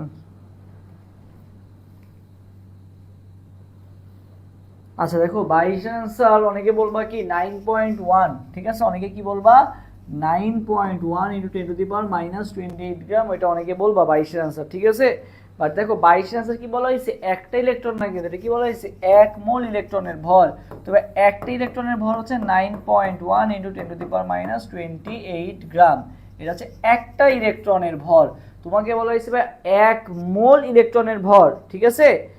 22 আনসার বি হতে পারে, শিওর না। দেখো 22 আনসার 1 মোল, অনেকে বলবা বি, এটা 1 মোল বলছে, এটা মাথায় রাখতে হবে। তো একটা ইলেকট্রনের ভর হচ্ছে 9.1 × 10⁻28 গ্রাম, 1 মোল। তবে একটার ভর যদি এত হয় তাহলে 1 মোল মানে কয়টা ইলেকট্রন বলো তো? 1 মোলে থাকে ভাইয়া অ্যাভোগাড্রো নাম্বার অফ ইলেকট্রন 6.02 × 10⁻23 টা ইলেকট্রন। তো ভাই একটার ভর যদি 9.1 হয় তাহলে 1 মোল মানে এতটা। 1 মোলে কয়টা ইলেকট্রন থাকে? অ্যাভোগাড্রো নাম্বার অফ ইলেকট্রন থাকে। ওইটা দিয়ে তুমি যদি গুণ করো একটা ইলেকট্রনের ভরকে, তাইলেই তো তুমি 1 মোল ইলেকট্রনের ভরটা পেয়ে যাবা। সো দেখো এই অ্যাভোগাড্রো নাম্বার দিয়ে আমি একটা ইলেকট্রনের ভরকে গুণ করলাম, তাহলে অ্যান্সার কত আসবে বলো তো? দেখেও কিন্তু বলে দেওয়া যাচ্ছে। তো এখানে কত আছে? 6 আছে, আর এখানে 9 আছে। 6 নং কত? 54। 54 রিলেটেড অপশন কিন্তু একটাই আছে, এই যে এইটা। তুমি দেখে কিন্তু অ্যান্সার দিয়ে দিতে পারতেছো। 22 অ্যান্সার কোনটা হবে ভাইয়া? সি নাম্বারটা। 22 অ্যান্সার কোনটা হবে ভাইয়া? সি নাম্বারটা। Okay fine. 23 Cr2O7, ঠিক আছে। Cr2O7 এটা হচ্ছে এরকম হবে, এখানে টাইপিং মিস্টেক, Cr2O7 2- বলা হয়েছে এখানে ক্রোমিয়ামের জারণ সংখ্যা কত? Cr2O7 2- এ ক্রোমিয়ামের জারণ সংখ্যা কত? Cr2O7 2- এ ক্রোমিয়ামের জারণ সংখ্যা কত? সো ভাই ক্রোমিয়ামকে তুমি x ধরে নাও, ক্রোমিয়াম কয়টা আছে ভাই? দুইটা আছে, তাহলে কি হবে 2 × x প্লাস অক্সিজেন কত ভাই? -2। কয়টা আছে অক্সিজেন? 7টা আছে, তাহলে -2 × 7 ইকুয়াল টু ভাই তুমি কত ধরবা? ইকুয়াল টু ভাই -2 আর কি। ওকে, তাহলে হিসাব করে এবার 2x -14 ইকুয়াল টু কত? -2। তাহলে হিসাব করে এবার কত আসতেছে ক্রোমিয়ামের মান? দেখো 2x ইকুয়াল টু কত আসতেছে? -2, আর এর পাশে -14 পাশে গেলে কি হয়ে যাবে? +14 আর কি। তাহলে -2 +14, তাহলে কত আসতেছে দেখো তো? +12। তাহলে 2x ইকুয়াল টু 12, তাহলে x ইকুয়াল টু কত? 12/2, তার মানে কত আসতেছে? +6। তার মানে কত আসবে? Cr2O7 2- এ ক্রোমিয়ামের জারণ মান কত? +6 আর কি। ওকে, তাহলে 23 আনসার কোনটা হবে? এ নাম্বারটা, +6। বিয়ার-ল্যাম্বার্ট সূত্র কোন মোলার দ্রবণের ক্ষেত্রে অধিক প্রযোজ্য? বিয়ার-ল্যাম্বার্ট সূত্র বলো। বিয়ার-ল্যাম্বার্ট সূত্র কোন মোলার দ্রবণের ক্ষেত্রে অধিক প্রযোজ্য? বিয়ার-ল্যাম্বার্ট সূত্র বলো। ওকে, দ্রুত দ্রুত। আচ্ছা, সেটা মাথায় রাখবা সবাই, মানটা একটু কমেন্ট করবা, তাহলে আর ভুল হবে না। সেটা কত ভাইয়া? 0.01 মোলার দ্রবণের ক্ষেত্রে প্রযোজ্য। কত মোলার দ্রবণের ক্ষেত্রে ভাইয়া প্রযোজ্য? 0.01 মোলার। বিয়ার-ল্যাম্বার্ট সূত্র ভাইয়া কোন মোলার দ্রবণের ক্ষেত্রে অধিক প্রযোজ্য? মনে রাখতে হবে 0.01 মোলার দ্রবণের ক্ষেত্রে অধিক প্রযোজ্য। 0.01 মোলার, ঠিক আছে, 0.01 মোলার। এইচপিএলসির পূর্ণ নাম কি? এইচপিএলসির পূর্ণ নাম, এটা তোমাদের ক নম্বরেও আসতে পারে। এইচপিএলসির পূর্ণ নাম কি ভাইয়া? High performance liquid chromatography. High performance liquid chromatography আর কি। ওকে, এটা হচ্ছে এইচপিএলসি এর পূর্ণ নাম আর কি। ওকে, আচ্ছা, এইচপিএলসি তে সচল মাধ্যম হিসেবে কোনটা ব্যবহার করা হয়? সচল মাধ্যম, বুঝছো? সচল মাধ্যম হিসেবে কোনটা ইউজ করা হয় ভাই? মনে রাখবা মিথানল এবং পানি। সচল মাধ্যম হিসেবে ভাই কি ইউজ করা হয়? মিথানল এবং পানি। সচল মাধ্যম হিসেবে কি ইউজ করা হয় ভাইয়া? মিথানল এবং পানি ইউজ করা হয় সচল মাধ্যম হিসেবে। 29 নাম্বার, সময়তন 1 মোলার KOH এবং 1 মোলার H2SO4 দ্রবণের প্রকৃতি কি হবে? সবাই 27 নাম্বার কোশ্চেনের অ্যান্সার দ্রুত দিয়ে দাও। 27 এর অ্যান্সারটা দাও তো। 27 নাম্বার কোশ্চেনের অ্যান্সার সবাই দ্রুত দিয়ে দাও। 27 নাম্বার কোশ্চেনের অ্যান্সার সবাই দ্রুত দিয়ে দাও।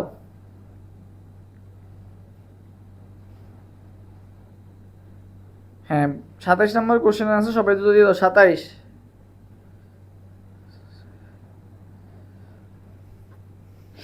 27-এর আনসার সবাই দ্রুত একটু দিয়ে দাও। 27।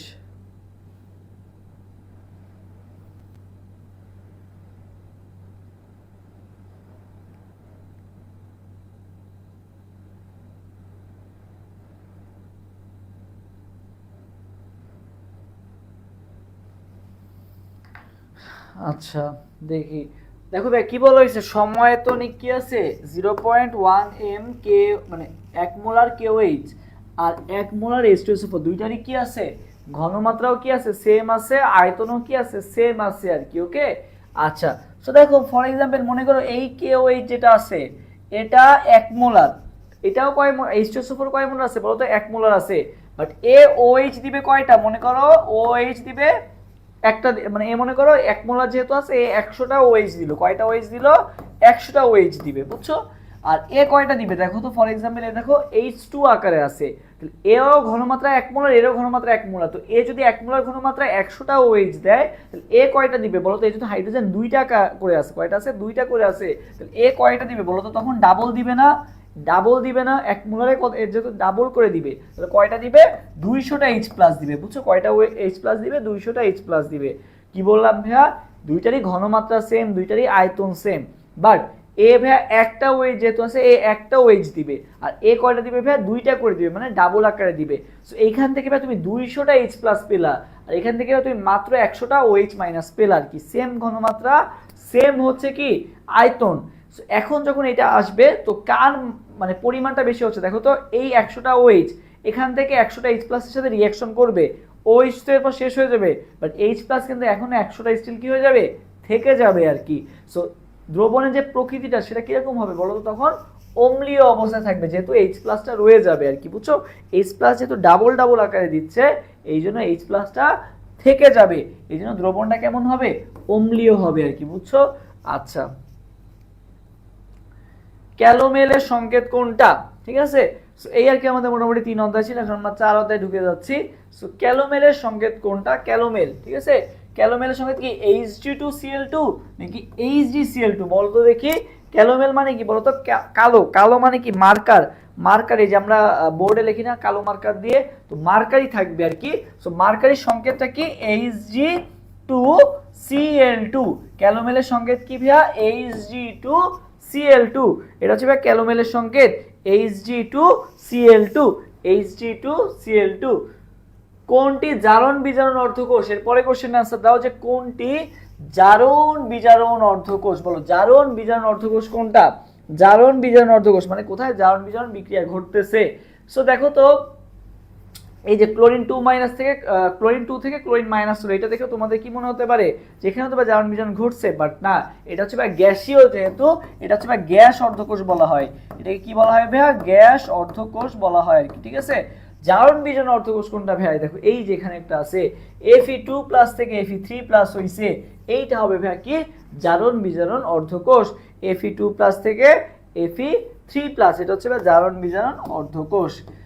হাইড্রোজেন ফুয়েল সেলে অ্যানোড এবং ক্যাথোড হিসেবে কোনটি ব্যবহৃত হয়, হাইড্রোজেন ফুয়েল সেল ভাইয়া, হাইড্রোজেন ফুয়েল সেলে অ্যানোড এবং ক্যাথোড হিসেবে কোনটা ইউজ করা হয় ভাই, মনে রাখবা গ্রাফাইট ইউজ করা হয়, কোনটা ইউজ করা হয়, গ্রাফাইট, অ্যানোড হিসেবেও গ্রাফাইট, ক্যাথোড হিসেবেও কি ইউজ করা হয় বলো তো, গ্রাফাইট ইউজ করা হবে।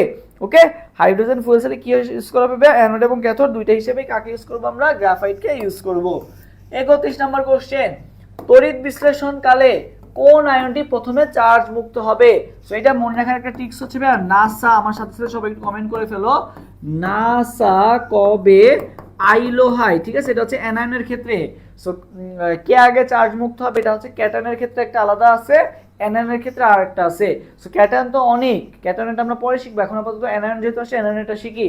অ্যানায়নটা মনে রাখার ট্রিক্স কি ভাইয়া, নাসা কবে আইলো হাই, ঠিক আছে, নাসা কবে আইলো হাই, তবে নাসা কবে আইলো হাইতে কি হইলো, নাতে নাইট্রেট সাথে সালফেট, তাহলে ভাই নাইট্রেট সালফেট, কবেতে কি ভাই ক্লোরাইড, বুঝছো, তাহলে নাইট্রেট সাথে ভাই সালফেট, কবেতে ভাই ক্লোরাইড, আইলোতে হচ্ছে ভাই আয়োডাইড, আইলোতে কি ভাই আয়োডাইড, আর হাইতে কি বলো তো, হাইতে ভাই হাইড্রক্সিল। তাহলে ভাই নাসা কবে আইলো হাই? নাইট্রেট, সালফেট, ক্লোরাইড, আয়োডাইড আর কি বলতো হাইড্রক্সিল। তো এটা হচ্ছে ভাই এখান থেকে গেলে নিচে যেটা আছে মানে লাস্টের দিকে যেটা আছে সেটা সবার আগে চার্জ মুক্ত হবে। সো OH মাইনাস অপশন আছে, হ্যাঁ আছে। সবার আগে চার্জ মুক্ত হবে কে ভাইয়া? OH মাইনাসটা হচ্ছে সবার আগে চার্জ মুক্ত হবে। 31 অ্যান্সার কোনটা হবে ভাইয়া? 31 অ্যান্সার হবে ভাইয়া সি নাম্বারটা, হাইড্রক্সিল আয়ন। স্টোরেজ ব্যাটারির মাধ্যমে কোন ভারী ধাতুটি আমাদের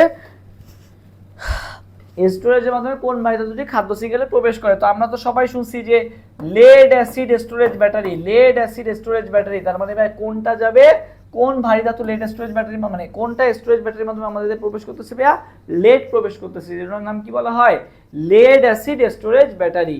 ওকে, আচ্ছা। এরপর দেখো এই শর্টকাটটা আজকে তোমাদেরকে আমি একটা ভিডিওর মাধ্যমে দিছিলাম, শর্ট ভিডিও মেক করে দিছিলাম, যে কি বলা হয়েছে তোমার কোষের ইএমএফ ভ্যালু, কোষ বিভব মানে হচ্ছে কোষের ইএমএফ ভ্যালুটা বের করতে হবে। তো ইএমএফ ভ্যালু শর্টকাটটা কি বলছিলাম ভাইয়া? বড় মান বিয়োগ ছোট মান চিহ্ন সহ আর কি। তো এখানে বড় মান কোনটা আছে দেখো তো, 0.044, 0.044 বিয়োগ ছোট মান কত আছে? -0.76, -0.76। তাহলে ক্যালকুলেশন করো, 0.44 মাইনাসে মাইনাসে প্লাস 0.76, দুইটা যোগ করো কত আসবে? 1.2 আসবে। কত আসবে? 1.2 ভোল্ট। কত আসবে? 1.2 ভোল্ট। অ্যান্সার কত? 1.2 ভোল্ট। 33 অ্যান্সার ডি হবে। Okay fine. 34 ক্যালোমাল তড়িৎদ্বারে কোনটি ব্যবহৃত হয়? 34 নম্বর কোশ্চেন আনসার দাও তো, যে ক্যালোমেল তড়িৎদ্বারে কোনটি ব্যবহৃত হয়? ক্যালোমেল তড়িৎদ্বারে কোনটি ব্যবহৃত হয়? ক্যালোমেল তড়িৎদ্বারে বলো।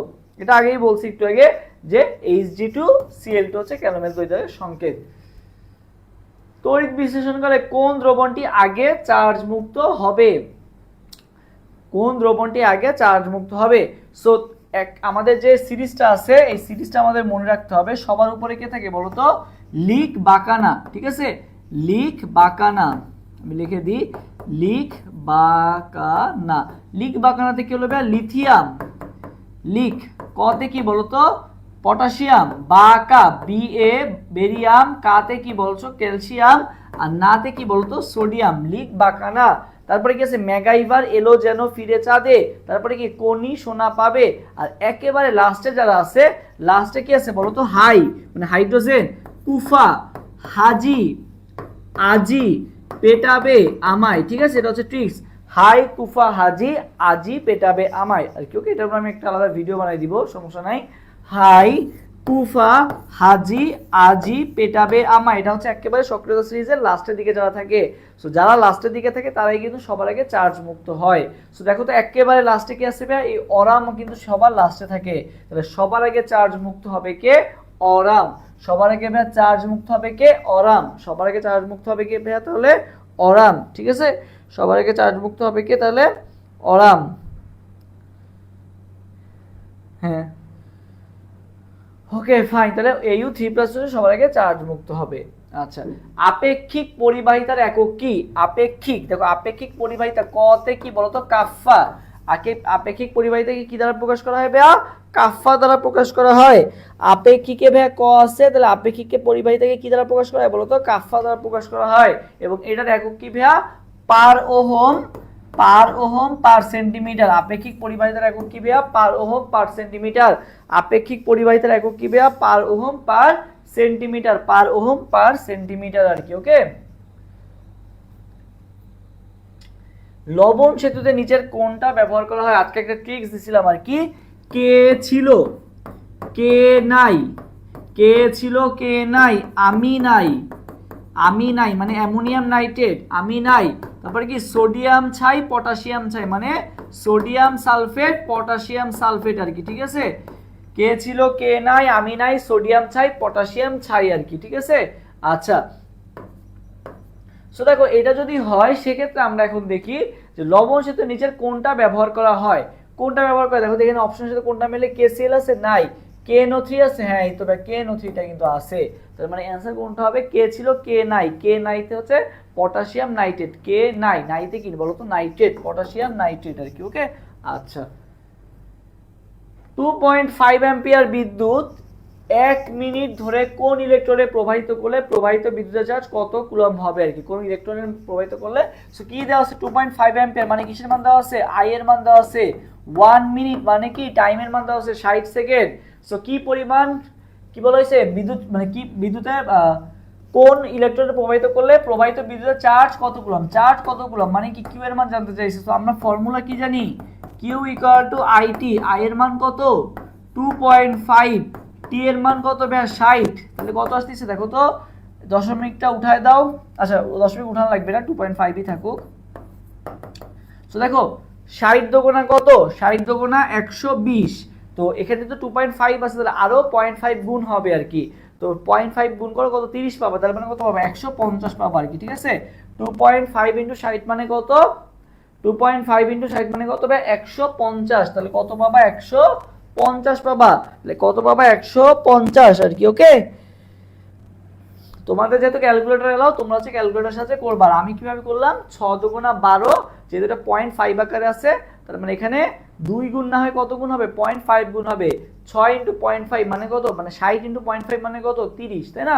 তো কত আসতেছে 30 যোগ করে দিব 150 আর কি। ওকে, তাহলে কত আসবে 150, তোমরা ক্যালকুলেটর করবা তাহলে ইজিলি হয়ে যাবে। ওকে, জিঙ্কের তড়িতাসনিক তুল্যাঙ্ক কত, জিঙ্কের তড়িতাসনিক তুল্যাঙ্ক তোমাকে আস্ক করা হয়েছে। সো এই তুল্যাঙ্কগুলা করে বের করতে গেলে অনেক টাইম লাগবে, তার থেকে মুখস্থ করে ফেলাটাই বেটার। সো 39 নম্বর কোশ্চেনের আছে তো 39 নম্বর কোশ্চেন অ্যান্সার দাও। এটা ভাই মুখস্থ করবা কিছু জিনিস, দেখবা যে বইয়ে কয়েকটা জিনিস দেওয়া আছে, কপার, জিঙ্ক, আয়রন, তারপরে সিলভার, 4-5টা মান দেওয়া আছে, এই 5টা মান মুখস্থ করবো, অক্সিজেন আর হাইড্রোজেন, এইগুলো মুখস্থ করলেই হবে। সো দেখো জিঙ্কেরটা মনে পাবে 3.388, এইটুকু জাস্ট মুখস্থ করতে পারলেই হবে, 3.388, তুমি বাকিটা অপশন দেখে অ্যান্সার দিতে পারবা, ঠিক আছে। 3.388 এটা হচ্ছে কার ক্ষেত্রে, জিঙ্কের তড়িতাসনিক তুল্যাঙ্কের মান 3.388। ওকে, আচ্ছা এবার দেখো এটা খুবই গুরুত্বপূর্ণ, অনুবন্ধী অম্ল জানতে চাইছে আর কি, ঠিক আছে। অনুবন্ধী অম্ল, তবে অনুবন্ধী অম্ল অ্যাসিড কিভাবে বের করে, তবে মনে রাখবা অ্যাসিডের থাকে কি অনুবন্ধী ক্ষার, আর বেজের কি থাকে বলতো উল্টা, অনুবন্ধী কি থাকবে অ্যাসিড থাকবে। তাহলে ভাইয়া অ্যাসিডের থাকে অনুবন্ধী ক্ষার, আর ক্ষারের কি থাকে অনুবন্ধী অ্যাসিড। সো দেখো তো এখানে অ্যামোনিয়া কি একটা ক্ষার, এর কি থাকবে তাহলে অনুবন্ধী অ্যাসিড অ্যামোনিয়াম প্লাস, HCl কি ভাইয়া একটা অ্যাসিড, তার মানে এর কি থাকবে ভাইয়া, এর থাকবে কি একটা অনুবন্ধী ক্ষার থাকবে, সে অনুবন্ধী ক্ষারটাকে ক্লোরিন। তো তোমাকে আজ করছে ভাই অনুবন্ধী অম্ল কোনটা, অনুবন্ধী অম্ল কার থাকে, ক্ষারের থাকে অনুবন্ধী অম্ল। সো ক্ষারটাকে অ্যামোনিয়া, ঠিক আছে, ক্ষারটাকে অ্যামোনিয়া, এর কি থাকবে অনুবন্ধী অম্ল, তাহলে অনুবন্ধী অম্লকে অ্যামোনিয়াম প্লাস, কে অ্যামোনিয়াম প্লাস, তার মানে অ্যান্সার কোনটা হবে 40 অ্যান্সার হবে ভাই বি নাম্বারটা, 40 অ্যান্সার তাহলে ভাই কোনটা হবে বি নাম্বার। কি বললাম, ক্ষারের থাকবে কি অনুবন্ধী অম্ল, তোমাকে বলছে অনুবন্ধী অম্ল কোনটা, তার মানে তোমাকে দেখতে হবে ক্ষার কোনটা, এখানে ভাই ক্ষার কোনটা অ্যামোনিয়া, এর কি থাকবে অনুবন্ধী অম্ল থাকবে। তো অনুবন্ধী অম্ল কিভাবে বের করব, আচ্ছা আরেকটা বলে কি অনুবন্ধী অম্ল বের করার ফর্মুলা কি, অনুবন্ধী অম্ল যদি বলে, অনুবন্ধী অম্ল, ঠিক আছে, অনুবন্ধী অম্ল যদি বলে, এই যেখানে লেখা আছে অনুবন্ধী অম্ল, অনুবন্ধী অম্ল বলে তুমি কি করবে একটা হাইড্রোজেন প্লাস কি করে দিবা অ্যাড করে দিবা, আর অনুবন্ধী ক্ষার বললে কি করবে একটা হাইড্রোজেন প্লাস বাদ দিয়ে দিবা। মানে কি অনুবন্ধী অম্ল মানে অনুবন্ধী অ্যাসিড জানতে চাইছে, তো অ্যাসিড অ্যাড তুমি একটা হাইড্রোজেন অ্যাড করে দিবা। অনুবন্ধী বেস জানতে চাইছে, তুমি কি করবে একটা হাইড্রোজেন প্লাস কি করে দিবা বেসে কি বেসে ব আছে, বাদেও কি আছে ব আছে। সো তোমাকে কি বলা হয়েছে অনুবন্ধী অম্ল, ক্ষারের অনুবন্ধী অম্ল, ক্ষার অ্যামোনিয়া, তোমার কাছে কি হবে অ্যাড করে দেওয়া। অনুবন্ধী অ্যাসিড জানতে চাইছে, অ্যাসিড মানে কি বলছিলাম, অনুবন্ধী অ্যাসিড মানে কি বলছিলাম H+ অ্যাড করতে হবে। তো তুমি অ্যামোনিয়ার সাথে একটা H+ অ্যাড করে দাও, তাহলে কি পাবা অ্যামোনিয়াম প্লাস, তাহলে কি পাবা ভাইয়া অ্যামোনিয়াম প্লাস আর কি। ওকে, 40 অ্যান্সার বি নাম্বারটা। 41 নিচের কোনটি তড়িৎদ্বার জারণ প্রক্রিয়া বোঝায়, জারণ প্রক্রিয়া বা কোনটা বোঝাচ্ছে, দেখো তো জারণ মানে ইলেকট্রন ছেড়ে দেওয়া, এই যে জিঙ্ক থেকে জিঙ্ক 2+, এটাই তো জারণ, বাকি দেখো সব বিজারণ। এই যে জিঙ্ক 2+ থেকে জিঙ্ক মানে গ্রহণ করছে, কপার 2+ থেকে কপার গ্রহণ করে তো কি হয়ে যায় চার্জ কমে যায় আর কি, ক্রোমিয়াম 3+ থেকে ক্রোমিয়াম বাদ, এটা দেখো কি করছে দুইটা ইলেকট্রন ত্যাগ করে দিচ্ছে, তার মানে এটাই তো জারণ মানে কি ছাড়ন, তার মানে কোনটা হবে অ্যান্সার 41 অ্যান্সার হবে সি নাম্বারটা। ওকে, আচ্ছা 42 0.5 ফ্যারাডে কত সমান কত কুলম্ব, তবে 1 ফ্যারাডে 96,500 কুলম্ব, ঠিক আছে, বা এটাকে যদি তুমি এক্স্যাক্টলি বলো 96,473 কুলম্ব আর কি, ঠিক আছে।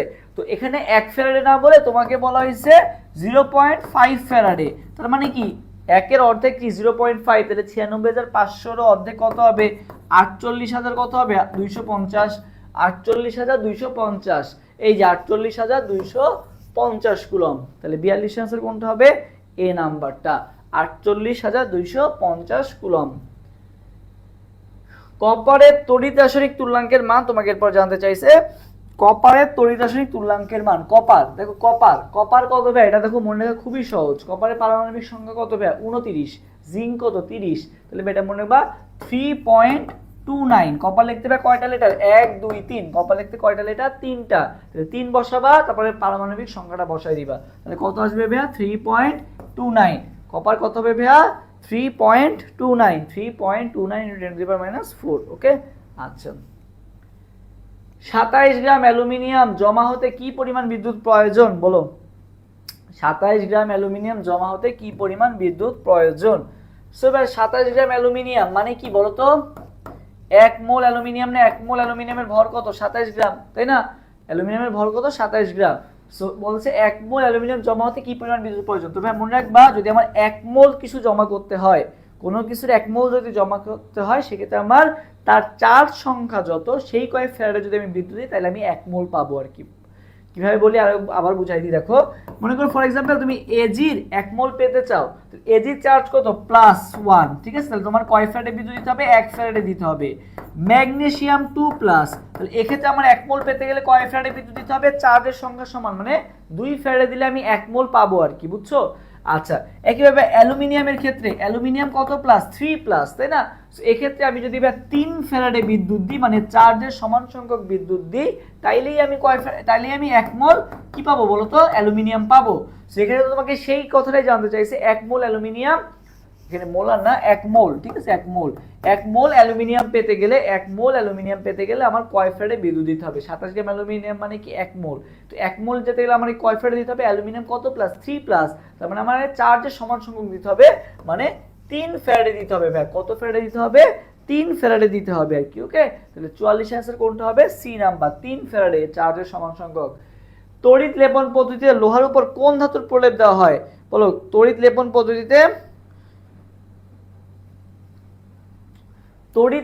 পদ্ধতিতে লোহার উপর কোন ধাতুর প্রলেপ দেওয়া হয়, লোহার উপর কোন ধাতুর প্রলেপ দেওয়া হয়, জিঙ্ক, রূপা, নিকেল নাকি টিন, কোন ধাতুর প্রলেপ দেওয়া হয় বলো তো। তড়িৎ লেপন পদ্ধতিতে কোন ধাতুর প্রলেপ দেওয়া হয়। আচ্ছা, তবে মনে রাখবা, লোহাকে মরিচার হাত থেকে রক্ষা করার জন্য দুইটা জিনিসের মেইনলি প্রলেপ দেওয়া হয়, একটা হচ্ছে জিঙ্ক আর একটা হচ্ছে কি বলতো ম্যাগনেসিয়াম, ঠিক আছে। জিঙ্ক এবং ম্যাগনেসিয়াম ধাতুর কি দেওয়া হয় বলতো, প্রলেপ দেওয়া হয়, জিঙ্ক এবং ম্যাগনেসিয়াম ধাতুর প্রলেপ দেওয়া হয়, জিঙ্ক এবং ম্যাগনেসিয়াম, ওকে। আচ্ছা, এরপর 46 চিনি আর গ্লুকোজ কি। চিনি আর গ্লুকোজ ভাই মনে রাখবা, সকল জৈব যৌগ, বুঝছো, সকল জৈব যৌগ তোমার হচ্ছে ভাই তড়িৎ অবিশ্লেষ্য, সকল জৈব যৌগ তড়িৎ অবিশ্লেষ্য, শুধুমাত্র জৈব অ্যাসিড বাদে। কে বাদে ভাইয়া, জৈব অ্যাসিড বাদে, বুঝছো, জৈব অ্যাসিড বাদে, জৈব অ্যাসিড বাদে। হ্যাঁ, সকল জৈব যৌগ হচ্ছে তড়িৎ অবিশ্লেষ্য, জৈব অ্যাসিড বাদে। জৈব অ্যাসিডগুলো ভাই তাহলে কি হবে, জৈব অ্যাসিডগুলো হবে দুর্বল তড়িৎ বিশ্লেষ্য, জৈব অ্যাসিডগুলো ভাই কি হবে, দুর্বল তড়িৎ বিশ্লেষ্য, বুঝছো। মানে জৈব অ্যাসিডটাও তো এক ধরনের জৈব যৌগ, বাট ওরা জৈব যৌগ হওয়া সত্ত্বেও কি হবে, তড়িৎ অবিশ্লেষ্য না হয়ে দুর্বল তড়িৎ বিশ্লেষ্য হবে। তাহলে ভাই চিনি আর গ্লুকোজ, চিনি আর গ্লুকোজ তো ভাই জৈব অ্যাসিড, এরা কি জৈব যৌগ, ঠিক আছে। চিনি মানে কি সুক্রোজ, আর গ্লুকোজ তো গ্লুকোজই, এরা কি হবে, এরা হবে ভাই তড়িৎ অবিশ্লেষ্য। তাহলে এরা কি হবে ভাই, তড়িৎ অবিশ্লেষ্য, ওকে। আচ্ছা, ড্যানিয়েল কোষে ব্যবহৃত ইলেকট্রোড দুটি কি। ড্যানিয়েল কোষ ভাইয়া মনে রাখবা, ড্যানিয়েল কোষে ব্যবহৃত ইলেকট্রোড দুটো কি কি বলো। ড্যানিয়েল কোষে ব্যবহৃত ইলেকট্রোড দুটো কি কি, মনে রাখবা, একটা কি কপার আর একটা হচ্ছে কি জিঙ্ক। এদের মধ্যে ভাই ক্যাথোডে কোনটা ইউজ করা হয়, কপারে ক আছে, ক্যাথোডেও কি আছে, ক আছে, তাহলে কপার হচ্ছে কিসে ইউজ করা হয়, ক্যাথোডে ইউজ করা হয় কোনটা, কপার আর কি, ওকে। আচ্ছা, লেড স্টোরেজ ব্যাটারিতে H2SO4 এর ঘনত্ব কত রাখতে হয়? লেড স্টোরেজ ব্যাটারিতে H2SO4 এর ঘনত্ব এটা মনে রাখবে 1.29, বুঝছো? 1.29 কত মানটা মুখস্থ করবা, 1.29 গ্রাম পার সেন্টিমিটার কিউব আর কি, ঠিক আছে? 1.29 গ্রাম পার সেন্টিমিটার কিউব, এটা হচ্ছে আমাদের লেড স্টোরেজ ব্যাটারিতে সালফিউরিক অ্যাসিডের ঘনত্ব 1.29 গ্রাম পার সেন্টিমিটার কিউব। ওকে, আচ্ছা, কোনটি রিচার্জযোগ্য? কি বলা হয়েছে ভাইয়া? কোনটা রিচার্জযোগ্য ব্যাটারি? তো ভাই দেখো, এই যে ড্রাই সেল মানে হচ্ছে যে আমরা ঘড়িতে ইউজ করি না, ওই যে বড় যে ওয়াল ঘড়ি আছে, ওয়াল ক্লক যেগুলো, সেগুলোতে আমরা কিন্তু লিথিয়াম মানে শুষ্ক কোষ ব্যবহার করি, মানে ড্রাই সেল ব্যাটারি ইউজ করি আর কি। ওকে, তো ড্রাই সেল ব্যাটারি কিন্তু চার্জ করা যায় না। তারপরে দেখো আমাদের যে এই যে মোবাইলে যেটা আমরা ইউজ করি, এটা কি ব্যাটারি বলো তো? লিথিয়াম আয়ন ব্যাটারি লেখা থাকে। দেখো লেখা থাকে যে মনে করো 4200 বা 5000 মিলি অ্যাম্পিয়ার, কি বলা হয় বলো তো? Lithium ion battery. তো লিথিয়াম আয়ন ব্যাটারি যেটা আছে এটা কিন্তু চার্জ করা যায়, আমরা ফোন চার্জ করতেছি, ল্যাপটপ চার্জ করতেছি, এগুলো সব জায়গায় লিথিয়াম আয়ন ব্যাটারি ইউজ করা হয়। বাট আমাদের যে হ্যান্ড ক্লক যেগুলো আছে বা হাত ঘড়ি যেগুলো আছে, ওয়াচ যেগুলো আছে, এগুলোতে আমরা কিন্তু ছোট লিথিয়াম ব্যাটারি ইউজ করি, সেটা কিন্তু লিথিয়াম ব্যাটারি। তো লিথিয়াম ব্যাটারি ওইটা কিন্তু আবার চার্জ করা যায় না, ওটা কিন্তু আমরা চার্জ শেষ হয়ে গেলে ফেলাই দিই। তো লিথিয়াম ব্যাটারি হচ্ছে চার্জেবল না, বাট লিথিয়াম আয়ন ব্যাটারি যেটা আছে, আয়ন কথাটা যদি থাকে তাহলে সেটা কি হবে বলো তো? রিচার্জযোগ্য। লিথিয়াম আয়ন ব্যাটারি কোথায় দেখতে পাই? ল্যাপটপে দেখতে পাই, ফোনে দেখতে পাই, এবং এটার মান কত বলো তো? 3.7 ভোল্ট, ঠিক আছে? 3.7 আর কি। ওকে, আচ্ছা, কোনটি সবল তড়িৎ বিশ্লেষ্য? ভাইয়া সবল তড়িৎ বিশ্লেষ্য কারা? সবল অ্যাসিড, সবল ক্ষার, এরা সবাই কি সবল তড়িৎ বিশ্লেষ্য। সো দেখো এই যে এটা তো ভাইয়া কি আছে? এটা কি OH আছে, তার মানে এটা তো বাদ। এটাও তো ভাইয়া কি জৈব যৌগ, জৈব যৌগগুলো তো বাদ, তার মানে কি হবে? KOH। কোনটা হবে ভাইয়া? KOH। KOH কি হবে? সবল তড়িৎ বিশ্লেষ্য, কারণ এটা হচ্ছে কি একটা সবল ক্ষার, এই জন্য এটা হবে কি সবল তড়িৎ বিশ্লেষ্য আর কি। ওকে, আচ্ছা, নিচের কোন সেলটি পরিবেশ বান্ধব? আমরা সবাই জানি যে কি হাইড্রোজেন ফুয়েল সেল হচ্ছে ভাই পরিবেশ বান্ধব, তোমার হচ্ছে পরিবেশ বান্ধব সেল আর কি। তো এটার মান কত? 1.23, ঠিক আছে? হাইড্রোজেন ফুয়েল সেলের মান কত? 1.23 আর কি। হাইড্রোজেন ফুয়েল সেলের সুবিধা কি? হাইড্রোজেন ফুয়েল সেল আমরা কেন ইউজ করি? কারণ এটা হচ্ছে নবায়নযোগ্য এবং এটা পরিবেশের কোনো ক্ষতি করে না বা পরিবেশ বান্ধব। এটা খুবই ভারী না, ফুয়েল সেলের দ্রব্যতা সর্বোচ্চ 40% না, এটাও ভুল, উৎপাদনে বিদ্যুতের ঘনত্ব কম না, কারণ এখানে অনেক পানি ইউজ করা হয়। সো হাইড্রোজেন ফুয়েল সেলের সুবিধা কি? এটা হচ্ছে একটা নবায়নযোগ্য জ্বালানির উৎস, এই জন্য এটা পরিবেশ বান্ধব এবং আমরা এটা ইউজ করি। মরিচার রাসায়নিক সংকেত কি? এরপরে কোশ্চেনটা বলছে কি মরিচার রাসায়নিক সংকেত। সো মরিচার রাসায়নিক সংকেত বলো তো দেখি, মরিচার রাসায়নিক সংকেত। ওকে,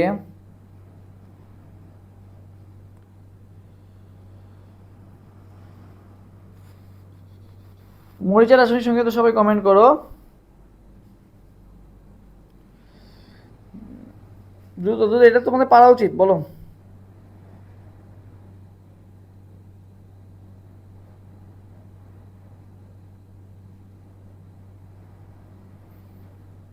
ওকে, তো দেখো এখানে তোমার মরিচার যে রাসায়নিক সংকেতটা সেটা কি Fe2O3 ইন্টু NH2O। এটা হচ্ছে মরিচের কি বলতো রাসায়নিক সংকেত Fe2O3 ইন্টু NH2O। এই অপশনটা কি কোথাও আছে? এই অপশনটা কিন্তু কোথাও নাই, তার মানে অ্যান্সার কোনটা হবে? নান, Fe2O3 ইন্টু NH2O। আচ্ছা, এরপর দেখো তোমাকে একটা ইকুয়েশন দিয়ে দিছে, CH3COH এর পিকে ভ্যালু দেওয়া আছে, পিকে ভ্যালু দেওয়া আছে। এখান থেকে বলা হয়েছে কোন অনুপাতে মিশালে পিএইচ তুমি 5 পাবা এবং বাফা দ্রবণ তৈরি করবে আর কি। সো আমরা কি জানি বলো তো? ফর্মুলা কি জানি? PH equal to pKa plus log লবণ বাই কি বলো তো অম্ল, এটা হচ্ছে ফর্মুলা। তো দেখো এখানে ভাই পিএইচ এর মান কত দেওয়া আছে? পিএইচ এর মান ভাই 5 দেওয়া আছে, পিকে এর মানও কত দেওয়া আছে? 5 দেওয়া আছে। লগ লবণ বাই অম্লের অনুপাত তোমাকে জানতে চাইছে, কোন অনুপাতে মিশালে, মানে লগ লবণ বাই অম্লের অনুপাতে তোমাকে যা জানতে চাইছে আর কি, এটা তোমাকে বের করতে হবে আর কি, বুঝছো? লবণ বাই অম্ল আর কি। ওকে, আচ্ছা, সো দেখো এই পাশটা এই পাশে আসলে কি হয়ে যাবে? বিয়োগ হয়ে যাবে, তার মানে কি আসতেছে? এই পাশে 0 আসতেছে আর এই পাশে কি আসছে? লগ লবণ বাই অম্ল আসছে আর কি, ঠিক আছে? লগ লবণ বাই অম্ল, তোমাকে লবণ বাই অম্লের অনুপাতটাই বের করতে হবে আর কি। তো দেখো লগ এপাশে কত? লগ যদি এপাশে চলে যায় তাহলে কি হয়ে যাবে? 10 টু দি পাওয়ার হয়ে যাবে, তাহলে 10 টু দি পাওয়ার কত হয়ে যাবে? 0 ইকুয়াল টু কত? লবণ বাই কত? অম্ল। 10 টু দি পাওয়ার 0 মানে কি ভাইয়া 1, তাহলে কি আছে লবণ বাই অম্লের অনুপাত কত আসতেছে 1 আসতেছে, তার মানে কত হবে 1:1, তাহলে 54 আনসার কোনটা হবে 1:1, তাহলে 54 আনসার কোনটা হবে 1:1, ঠিক আছে। এই যে পাশে 5 আর 5 বিয়োগ হয়ে 0 হয়ে যাচ্ছে, এ পাশে শুধু লগ লবণ বাই অম্ল থাকতেছে, লগ এ পাশে চলে আসলে কি হয়ে যায় এটা পাওয়ারে চলে যাবে, তাহলে 10 টু দি পাওয়ার ওইটা হয়ে যায়, তো 10 টু দি পাওয়ার 0 হয়ে গেল, আর এ পাশে লগ যেহেতু চলে গেছে তাহলে লবণ বাই অম্ল থাকবে, লবণ বাই অম্লের অনুপাত তুমি কত পাবে 10 টু দি পাওয়ার 0 মানে কত 1, তাহলে মানে आंसर কত হবে 1:1, ওকে। আচ্ছা, এরপর আসি 55, 0.10 মোলার NaOH দ্রবণের pH কত? তো ভাই দশমিকের কয় নাম্বার ঘর পর 1 আছে, 1 নাম্বার ঘর পর 1 আছে, তার মানে ভাই pH কত হবে, pH হবে কত ভাই 1 হবে, বাট এটা তো ভাই NaOH আছে, তার মানে এটা কি আছে ক্ষার আছে, তো ক্ষার হলে তো ভাই কি হবে, ক্ষার হলে কি করতে হবে তোমাকে 1 কি করে দিতে হবে বিয়োগ করে দিতে হবে, ঠিক আছে, মানে 13 14 থেকে বিয়োগ করে দিতে হবে, ঠিক আছে, 14 বিয়োগ 1 তার মানে কত 13, এটাই কি হবে, এটাই কি হবে বলো তো 14 - 1 কত পেলা 13 পেলা, 14 - 1 কত পেলা, হ্যাঁ 14 - 1 কত পেলা বলো তো 13 পেলা, তাহলে pH কত হবে বলো তো 13 হবে, pH কত হবে তাহলে 13 হবে আর কি, ওকে। কি বললাম আরেকবার বলে দিই দেখো, 0.10 মোল NaOH দ্রবণের pH কত, সো ভাই যদি এটা HCl এর ঘনমাত্রা দেয়া থাকতো, মানে হাইড্রোজেনের ঘনমাত্রা বা অ্যাসিড রিলেটেড কিছু একটা দেয়া থাকতো, তাহলে দশমিকের পর যেই কয়টা সংখ্যা থাকবে সেটাই কি হবে তার pH, তো দশমিকের পর এখানে কয়টা আছে একটা ঘর আছে, তার মানে pH কত আসলো 1 আসলো, বাট pH 1 তো এটা অ্যাসিডের ক্ষেত্রে, এটা তো তোমাকে ক্ষার দেওয়া আছে, তাহলে ক্ষারের ক্ষেত্রে কি করতে হবে তোমার যেইটা pHটা বের হবে সেটাকে তুমি 14 থেকে 1 বিয়োগ করে দিবা, তাহলে কত হবে 14 - 1, তাহলে কত 13, এটাই হবে ক্ষারের ক্ষেত্রে pH, এটা কি হবে ভাই ক্ষারের ক্ষেত্রে pH, এটাকে কি আবার POH বইলো না আর কি, ঠিক আছে, তাহলে এটা কি হবে ক্ষারের ক্ষেত্রে pH, ঠিক আছে, তাহলে কত আসতেছে 13 আসতেছে, কত আসতেছে 13 আসতেছে, যদি বলতে পারে POH কত, POH কিন্তু 1 আসতো, ঠিক আছে, POH কত আসতো 1 আসতো, আর pH কত আসলো ভাই 13 আসলো আর কি, ওকে। আচ্ছা 56, 0.1 মোলার HCl তোমার pH কত, মানে এটা দেখো ডাইরেক্ট তোমাকে অ্যাসিড দেওয়া আছে, তারপরে তুমি দেখেই বলে দিতে পারতেছো দুই ঘর পর যেহেতু 1 আছে, তার মানে pH কত হবে ভাইয়া 2 হবে আর কি, ওকে, তার মানে pH কত হবে 2 হবে আর কি, ওকে। আচ্ছা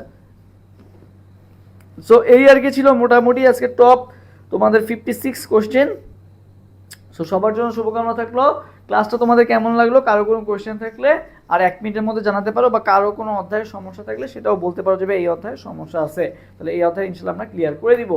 সো কারো কোনো কোশ্চেন আছে অ্যান্ড তোমরা কি নেক্সট ডে এরকম আরও ক্লাস চাও নাকি সেটাও অবশ্যই কমেন্টে জানাতে পারো, তাহলে আগামীকাল তোমাদের উপর বাকি যে দুইটা চ্যাপ্টার আছে অর্থনৈতিক রসায়ন এবং হচ্ছে পরিবেশ রসায়নের উপর ইনশাআল্লাহ ক্লাস আসবে। সো বলো কারো কোনো কোশ্চেন থাকলে বলো, দ্রুত টান দিলাম।